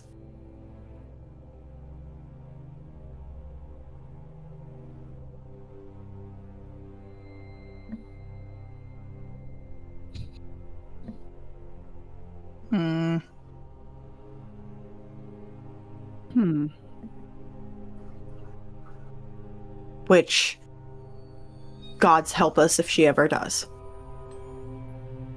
Not to be bold, but what does it do? You don't have to tell us all secrets, but like an overview. Like, if she finds out it's the end of the world, or she finds out like there's going to be a fire in the kitchen. Oh no. On that kind of scale. If we're going up against something, I want to know exactly what we're going up against. Which I can understand and appreciate. I will just only have you swear that once you find out what exactly it is, that it does not leave this room. I swear on my oath. And with that, Halina will shift back to her wolf form, completely draped in armor and hammer. And it doesn't faze him. And he just goes, Paladin, I will accept you on your oath. The sword looks like a sword. It's, are you aware of the history of the town? Not overly, I haven't been here. To my recollection. We originally, my family started as wanderers who settled here eons ago. There was, according to ancient texts, there was an ancient evil that came for the city, and my ancestor became a champion. specifically for Who's your ancestor?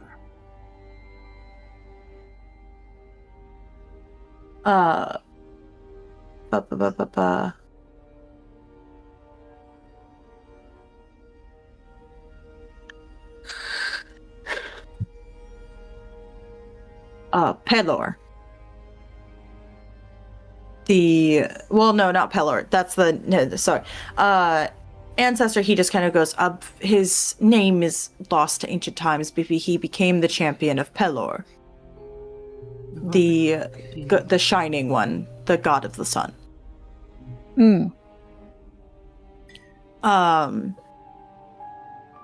My ancestor became a champion. He led the war essentially for the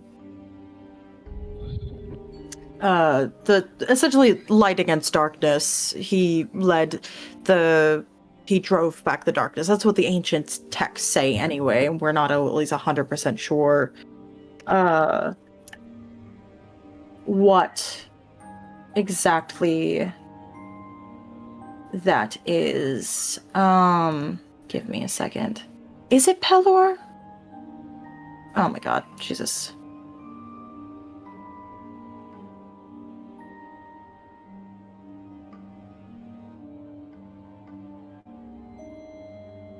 There's also Lathander, who's also the shining one. Yeah, but Lathander's kind of a dick. A little bit. You know what? I'm just gonna flavor. His name's gonna be Pelor, but we're gonna flavor it a little differently. Works for me.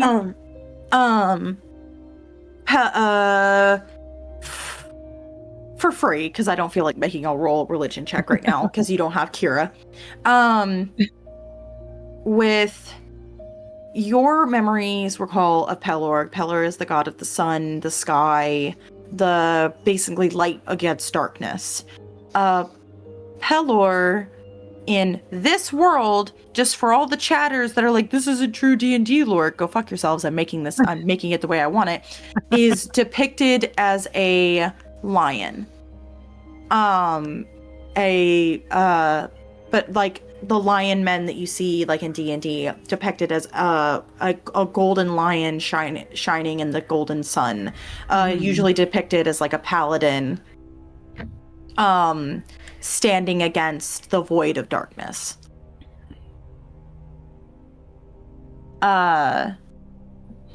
Really cool. So that's what you know of Pelor. So the prince essentially goes on to say that Pelor was our patron deity of Cindergate.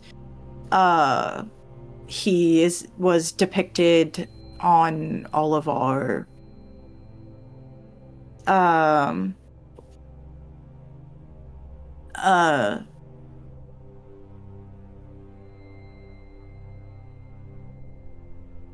fuck. My brain died for a second. I'm so sorry. It's okay. Take your time. It was depicted everywhere. That's all you need to know. But the thing with that sword is that sword was a gift from Pelor to my ancestor. It essentially has the power of the sun. And if she learns how to use it, she can essentially call down a light strong enough to incinerate not only the entire city, but leagues and bounds beyond. Of course.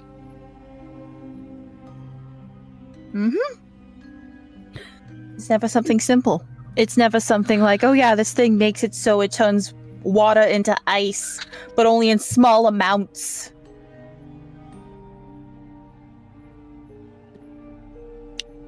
We have held on to this relic for generations to generations, and the only time to ever use it is in times of dire need, because we as descendants of the champion of Pelor, can hone the light that we call down, so to where it's not as destructive. If she were to try, I think it speaks for itself what could happen.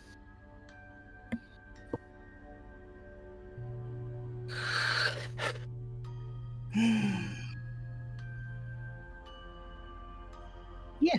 It's never simple. It's never simple. It's never a, hey, why don't we just go have a picnic? Odd question.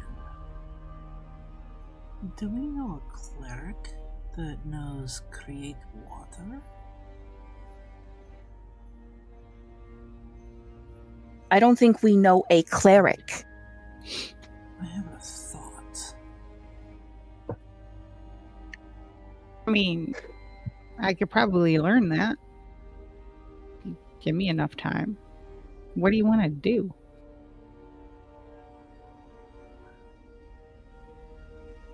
Not to be morbid, but we could solve the problem just one off. Provided her lungs count as a container. They do not. As a DM, as the DM, no, you cannot use create water inside a human being. Damn. Briar's gonna speak up. No, I asked Ollie about that once, and he said that it doesn't count. If we were gods, that'd be different, but We're not. currently no gods allowed in here. Listen, I know. Unfortunately, I know what my mission is. I'm done with questions, unless anyone has anything else. I have nothing to give aside from whatever I took with me to my trip overseas. But why did you wait until you went on a trip overseas? Why not wait until you were all there? Because you're now an outside factor. We don't know if they know you're here. They shouldn't know I'm here, and if they do find out I'm here... Essentially, the reason she waited is because my father was in ill health. I am at my prime. And she knows that with Pelor as my patron, because the way that it works ancestrally is that those who are next in line take on the mantle of Pelor. So my father had already lost his connection to Pelor, and I had gained it recently. With me gone, that means Pelor's gaze was gone. Making it easier for her to infiltrate. It's why, to be transparent, I had thought it odd that I was the one sent, and not one of our other politicians, or I have a younger sister who is better at speaking to people, but specifically my father sent me. And I am now wondering if that was on purpose. Otherwise, it's certainly strangely inconvenient. Or lucky, I guess, in our case. Definitely lucky. And we need all the luck we can get, because... If you can stop what is ever stopping our connection to the deities, that would greatly help, because I can then contact Pelor, and he will at least provide his protection back on this city, because this is his city.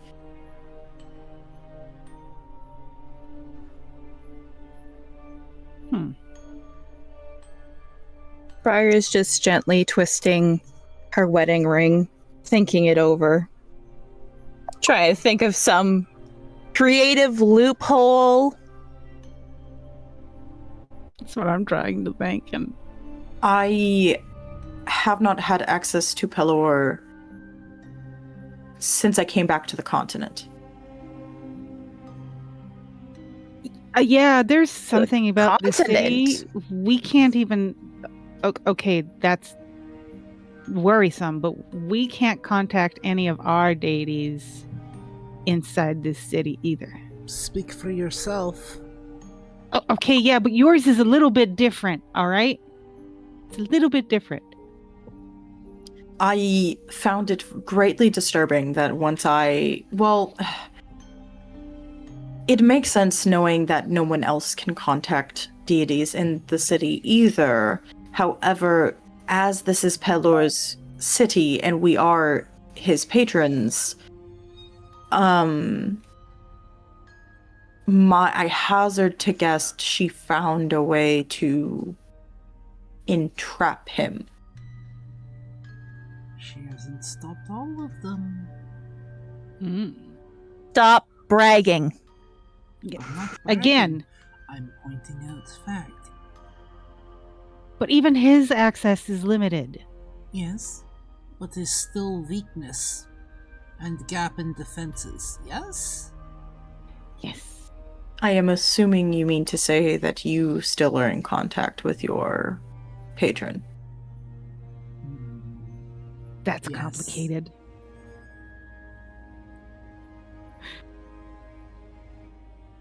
Well, that's at least one good thing that's out of all of this. But first, we need to figure out what she has done with Pelor. Because even if we do take her out,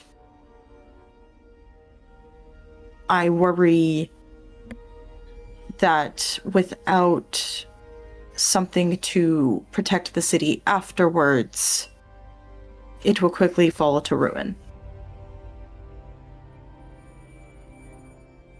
Well, what we need to do is restore your connection and put you back where you belong. I hope my father still lives so that he may rule at least for a little while longer. But if necessary, yes.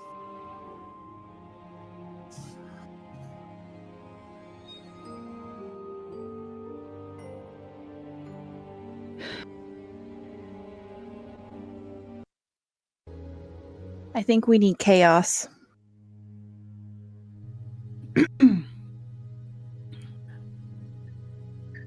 At the very least, we need to wait to see what Kira found out while she was talking to her brother. Maybe that'll give us another piece to help solve all this. Oh, are you speaking of Corrin? Yes. That's the brother. Her brother. Yeah. Yeah, her brother. He's terrible with names. He seems like okay people. Still And hesitant. you notice that, like, as you're talking about Corrin, Evander has a wistful smile on his face. Can I insight that little smile? Yeah, you can insight it. Briar's just gonna make assumptions because that's funner. You want chaos? What does a 22 get me? Anyone else rolling insight to see about the little smile that he gave?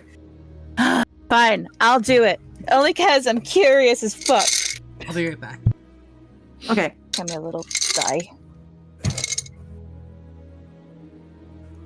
I got a 13. Okay. Higgy. You realize he has a very affectionate opinion of Corrin. Mhm. And everybody roll me perception.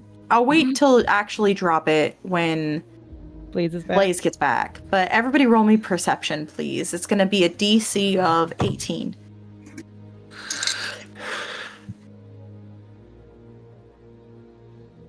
$18 on the dot. Okay. That was perception, right? Yep. Ah, 17. I'm one short. Okay. I'll wait for Blaze to get back. Sorry, Myriad. Yeah, he bats for the other team. Sorry. Sorry. This lion man likes tieflings. One tiefling, to be Male specific. tieflings. Which, now that you think about it, Higgy, it would make sense why he knows so much about Kira and the family. Yeah, that would. Yeah. Because it was a little odd that he just yeah, he would know of the families, but there goes my romance arc. I'm sure we'll be able to bring on plenty more NPCs for you guys to thirst on. Listen, Just just imagine wait until giant- we reach Drift End. Yep. And just so everyone knows, this guy is he's 7 foot plus. He is a giant lion man. Very muscular, very well. You assume he's probably a paladin. The way he talks about Pelor. Very luscious golden fur, hair, and the mane, and You done torturing the audience there? No. Very well spoken, yeah. Yeah. He's Big got hands. giant mouth, big teeth, big tongue. Giant paws. Not selling me on this guy. Yeah, and then just remember that Kira's brother Corrin is I think 5'10". And looks almost exactly like Kira, but has giant scar going down. Yeah. Still pretty. And very gorgeous. Still very pretty. I'm actually gonna change. He doesn't have bright blue eyes. He has yellow eyes, bright, like the sun, yellow eyes. That works. Can make them amber colored. Ooh, amber. I like that. Amber colored. Yeah. It looks like the sun. That's what you need to know. I'm picturing a beast, but more Chad in a good way. I like it. I'm picturing that guy from Quinn's visual novel. Yeah, except for this is think more like if y'all seen Critical Role Campaign 4, he's a lion man. So Braid the lion's hair. Oh, Grim, you dusty ass bird. Oh. Grim's on my monitor right now, and he poofed out his feathers, and just this cloud of bird dust, just poof. Everywhere. can someone who's streaming, can you share this with your chat? Sure. Granted, Okay. he doesn't look like this, but this is the type of man he looks like. Can you share pictures in chat? Alright. Oh no, wait, everything's gone all pear-shaped. There. I was just thinking if you add an image to your stream, you could just whip it's just it. the way it is. It's well, you guys can kind of see it like this. Hold on here. Hold on. We're gonna. I'm gonna see if you can share it. Can I open it in a different thing? God damn it! If you can't, I'll do it a different way. Yeah, it's being weird, and I got you. I'll be right back. Yeah, there goes the overlay.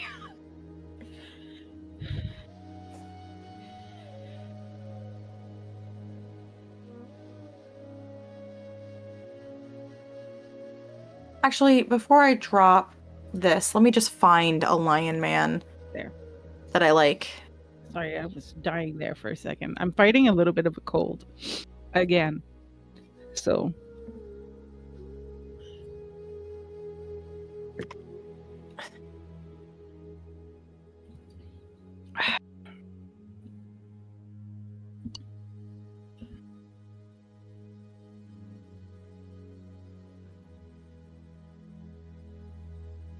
I tried doing that, but it's not letting me.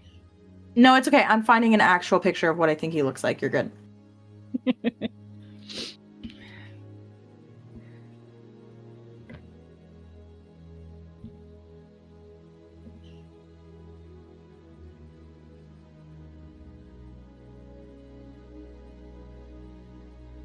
Fuck it. Go to Pinterest. That works too. We'll figure it out. We gotta wait for people to get back anyway, so we got time to kill on this one. Yep.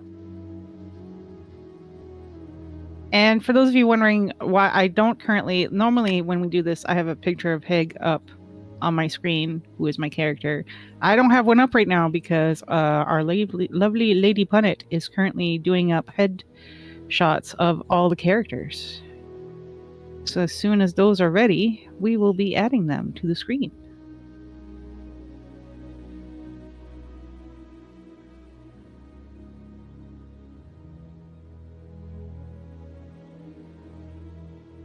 Welcome back. Now we're waiting for Punnet.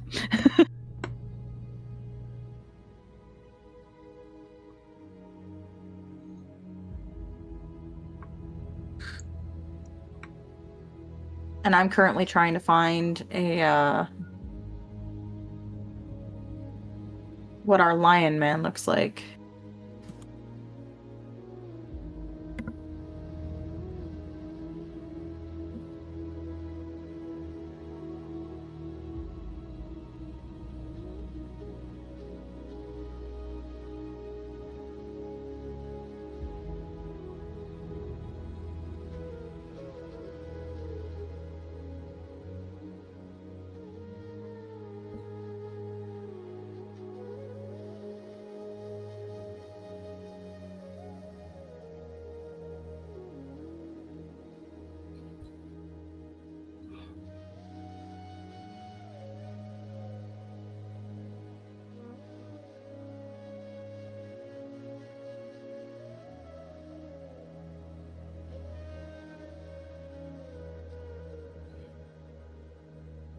Just bear with us, guys. We'll get started again soon. We are got about a half hour left on the clock for the day.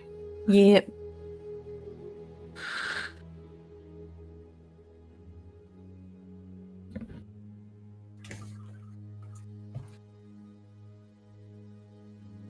It's weird. I know today's Wednesday, but it totally feels like Thursday. I know, right? I don't know why. It's very confusing. Okay, hold on. I've got a couple of pictures. Give me a minute. If anybody wants to share these with the chat, please do so. No,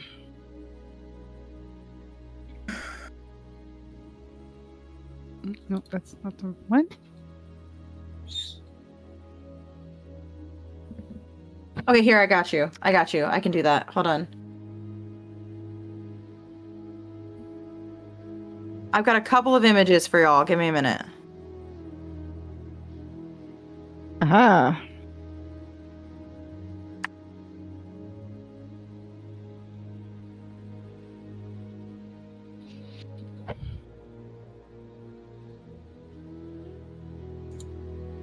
There you go, you filthy animals. Yay! Simp on that.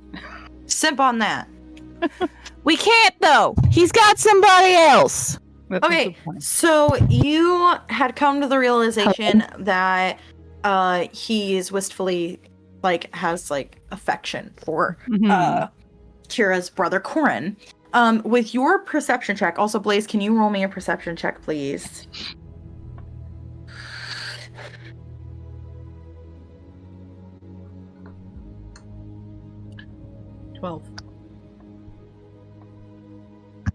Okay. It was a DC of 18. So Briar is the only one that notices this. Briar, you had checked a couple of times if anyone was following you. And no one was. At least, not that you could see. or were able to actually notice.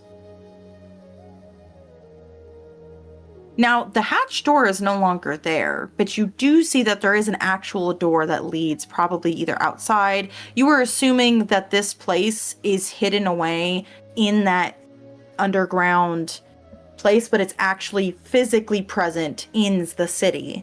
It's just harder to reach because there's some magical bullshit happening. There is a rather like big, hurried, like almost frantic knock at the door. Briar looks towards Tony, seeing their reaction to this. Tony is, so all three of them are panicking. They're like, nobody's supposed to be able to find this place. Just a reminder that I have the ring on. Yeah, we have the ring. We activated the ring. Yeah, you have the ring. Yeah, you have the ring, so y'all can talk and no one will hear you, but someone is frantically banging on the door. Briar's gonna take a breath, cast disguise self. She's gonna make herself look like basically what she would have looked like if she was born human, so she kind of has a very stark look to her mother if she was younger. So she has pale skin, long dark brown hair that's in a simple braid, normal peasant clothes, and she like looks at Lion Man and like points upwards, like, go back up there. He kind of just like, you see there's like a little like area off to the side, but like where the door is, where he can go and like hide behind the door, sort of. Briar's gonna take a breath, open the door. Hold on, Halina, yes? what are you trying to say? Door's already been opened. No, it's fine. I was trying to stop her before she opened the door. Go ahead. I mean, I'm cool to roll with it. Okay, I just want to make sure you had a chance to do something if you wanted to.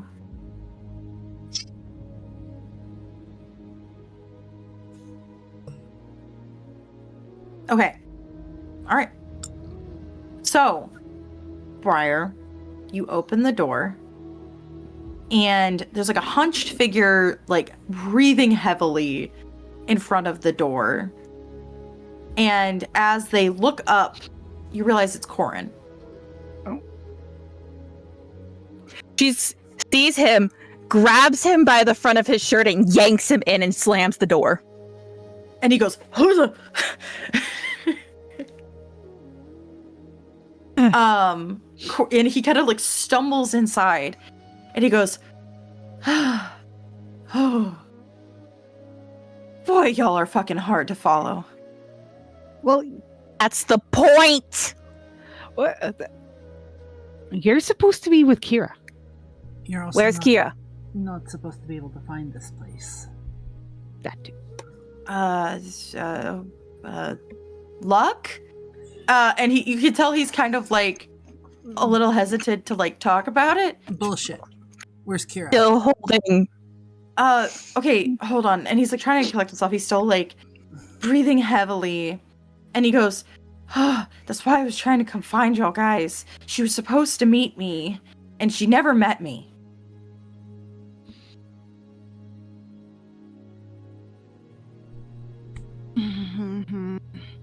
Okay, so I'm going to say this. Did you find this place because you already knew it was here and who's here?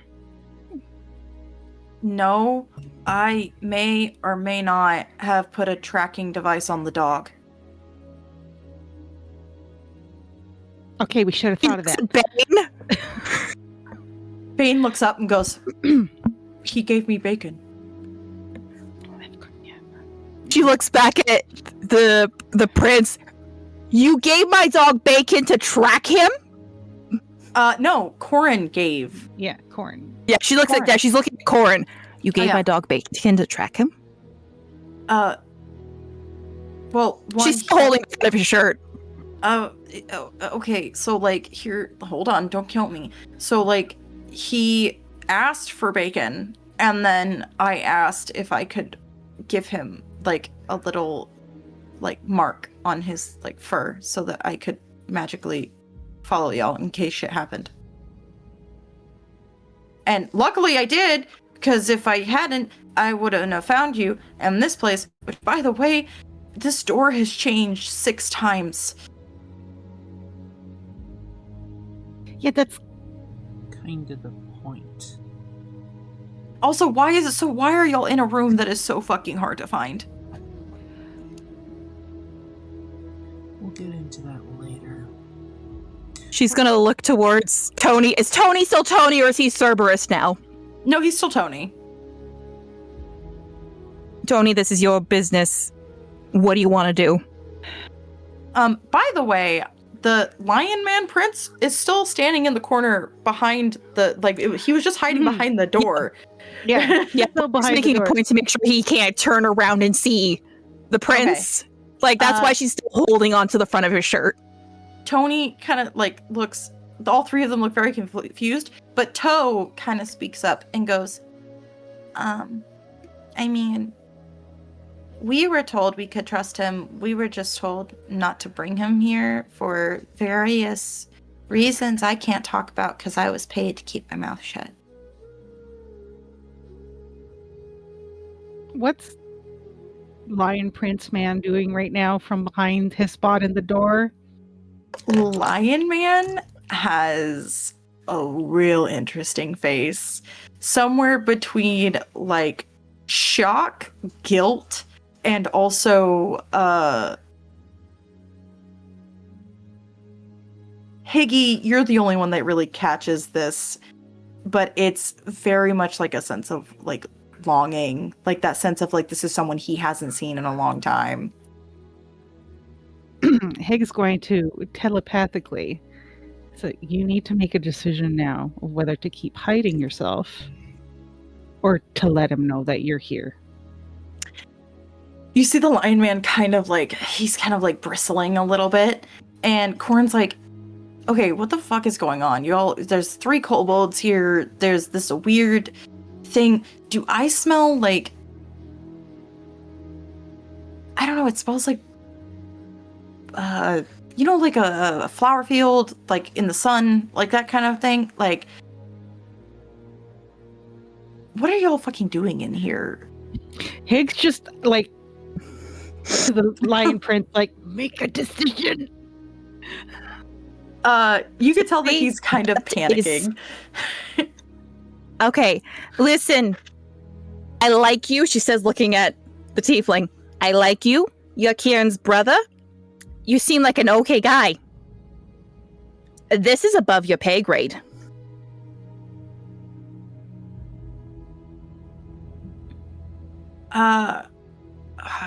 Okay. And he's kind of just like trying to figure out like words, and he goes, all right, well, first of all, we need to find Kira. I don't know where she is. I looked in the castle. I can't find my mother either, which is also troubling. And Dad is nowhere to be found. But then again, he went out on patrols early this morning, so like that's not truly surprising because he doesn't want to be at the house. Also, there's like some other weird shit that's going on because everybody keeps like moving back and forth in like the lower areas. It's fucking weird. But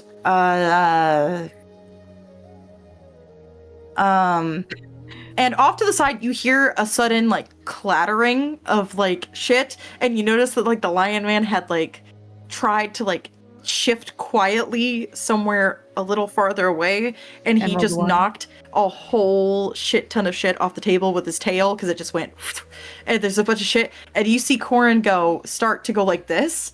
Briar's just gonna reach up, grab his face, and like, nope. Halina is going to shift right in front of him. Nondescript, generic tiefling, blue scales, plain clothes.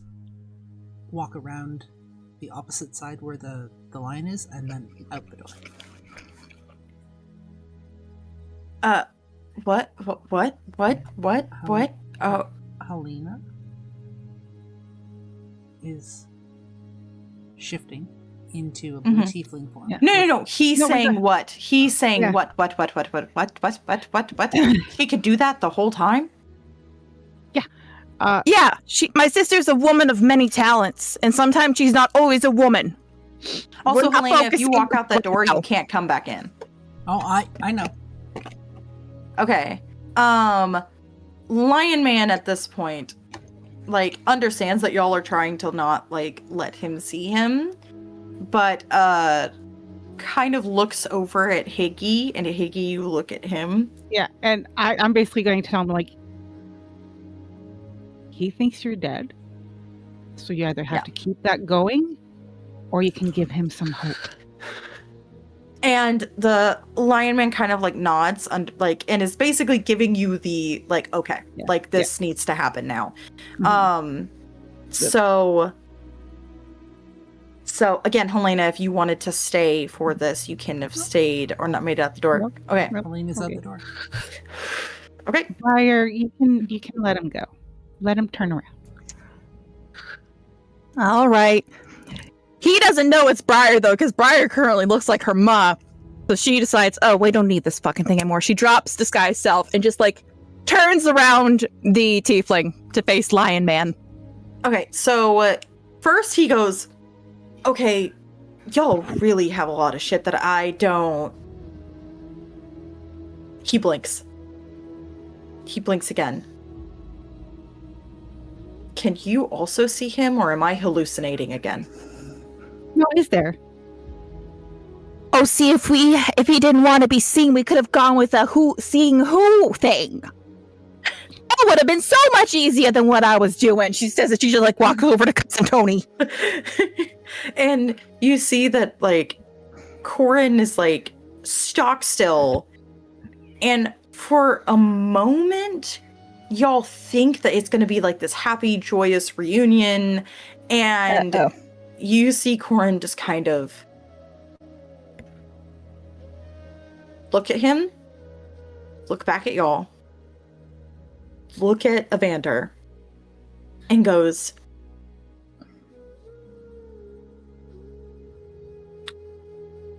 fuck you. And literally goes to go to the door and, like, leave. But you just see a whirl of fur as, like, Evander just, like, grabs Corrin and, like, pulls him back. And like, it's grabbing his hand, and he goes, Cor, I couldn't tell you. And Corrin just kind of, like, is just standing there, and he's kind of shaking, and you can tell he's pissed. And you can kind of see a little bit of Kira in him in this moment, that kind of just, like, rage in it. And Corrin goes, you could have told me. I know our families are very different, and I know that my mother is currently sitting on the throne, but you know me, and you could have told me that you were alive. I mourned you. I grieved you. I made you a grave.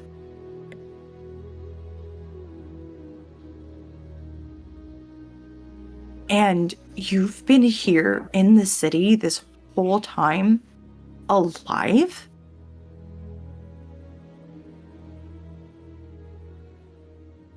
And Evander looks shameful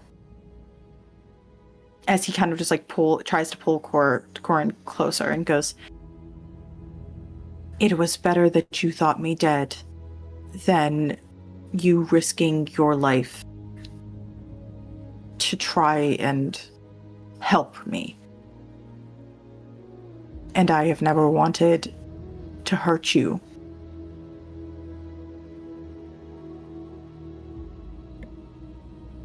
It's not that I didn't trust you.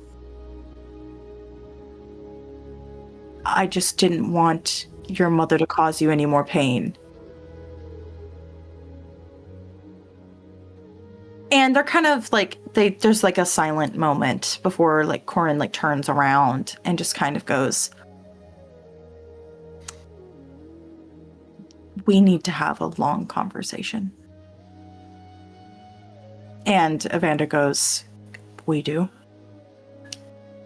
And Corrin goes, and you're going to tell me everything. And Evander goes, I will. And as they're having this like silent conversation, you see Evander kind of reach down and he's like holding Corrin's face and they embrace and they kiss. But then the minute that Corrin like realizes y'all are still in the room, kind of like pushes him off and like straightens himself up, and he's got giant, like he's a red-ish tiefling, but his cheeks are just fucking even redder. And he goes, I need to go find Kira. We'll help find Kira. Maybe it's best if you stay here. Okay. Please just find my sister. And finding your sister's our number one priority. Don't you worry. I will be there to help as soon as I can. I just need to take care of personal business. Still yes, bright red. Of course. Yeah. Of course. I understand personal business all too well, she says, like with a little hand flick. You see that now Evander like has pushed him away. He just like kind of reaches around and pulls him back, and he's kind of doing like that thing that cats do where it's just kind of like leading, and there's a lot of nuzzling happening, and you're like, okay, this is kind of like, you're like, this is a little private time. This is getting private time. No. But Evander kind of looks at you both and goes, I appreciate your assistance. I kindly will ask that we have some privacy. Yeah, not a problem. We got somebody that needs. We're gonna go catch up with. And Tony also, you realize, has they've all donned their own little tiny cloaks and are kind of doing like this thing, and they're going, okay, we're coming. And they're going, we don't want to be here for this. This is gross. And they follow the two of you out. The three of you out, technically, because Malachi and I just consider you and Malachi as one right now. Yeah, they follow you all out. Halina, how far ahead are you? Halina hasn't stopped walking. Okay, so you can't find Halina right now.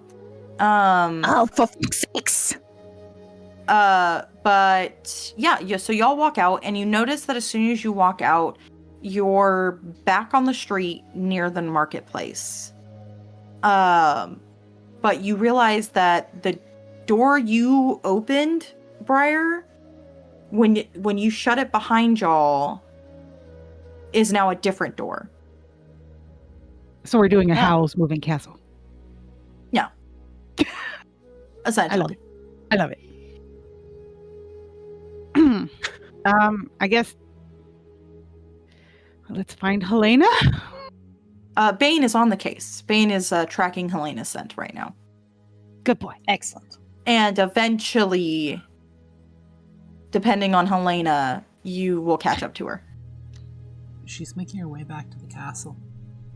Okay, so you eventually catch up to her, and go to make your way to the castle. And as you're kind of making your way through the gates, you see that if Corrin wasn't wrong, there is something weird, because it is an upheaval here. There are people scattered around.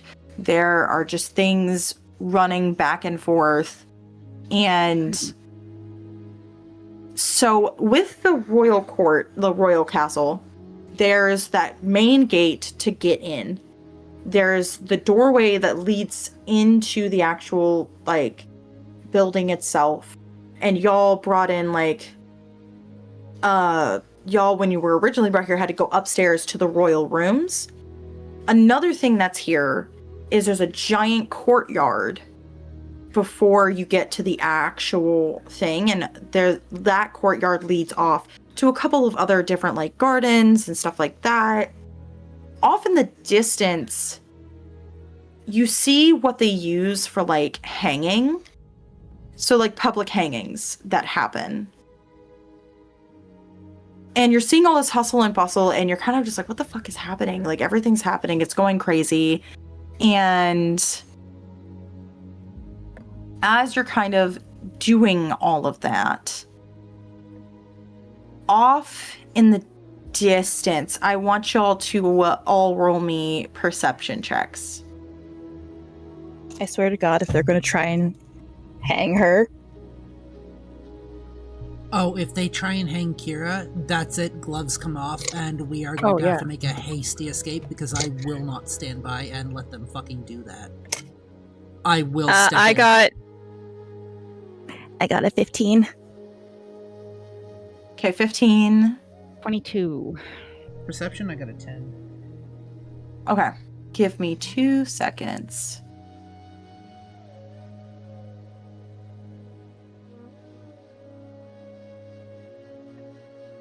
Is it this one?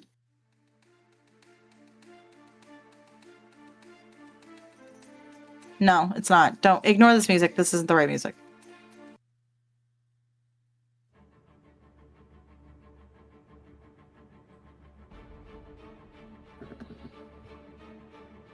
Off in the distance, everybody tell me what your checks were again? 10. 22. 22, 15. 10, 15. So for my 10, off in the distance, you see that they are setting up the public king. You can't really tell who all's over there or like what's happening, but you see something's going on over there. For my 15, you do see that there is like a group of people in chains standing off to the side of the public hanging. Briar. So you do see there's a group of people. You do see people are starting, and the people that are running around look panicked. There's something big happening, and you can't really tell what. My 22. You see the queen off in the distance. So where the public hanging is, so there's like the hanging, and then there's usually like nobility boxes that are around that area that are, it's kind of a spectacle. And you can tell that this public hanging space is new. Mm-hmm. It does not look like it originally came with the castle. It looks like it was a garden that they then turned into a public hanging arena. And as y'all, I am guessing, are getting closer to this area, I'm guessing y'all would head this way. You see that the queen is sitting in like the royal box. Above it and down below, not in chains, but standing on the platform, is Kira. Now, there is no noose around her neck, and there is a group of people that are down in shackles. You notice they're all humanoid, common races. So there's humans, gnomes, halflings. Anything like a common race is going to be like right there. That is more on the human side. You do see there's a half elf in chains, and they look like they're about to be hanged. But Kira's standing on the platform. She's looking at her mother up above, and you see she has her sword drawn.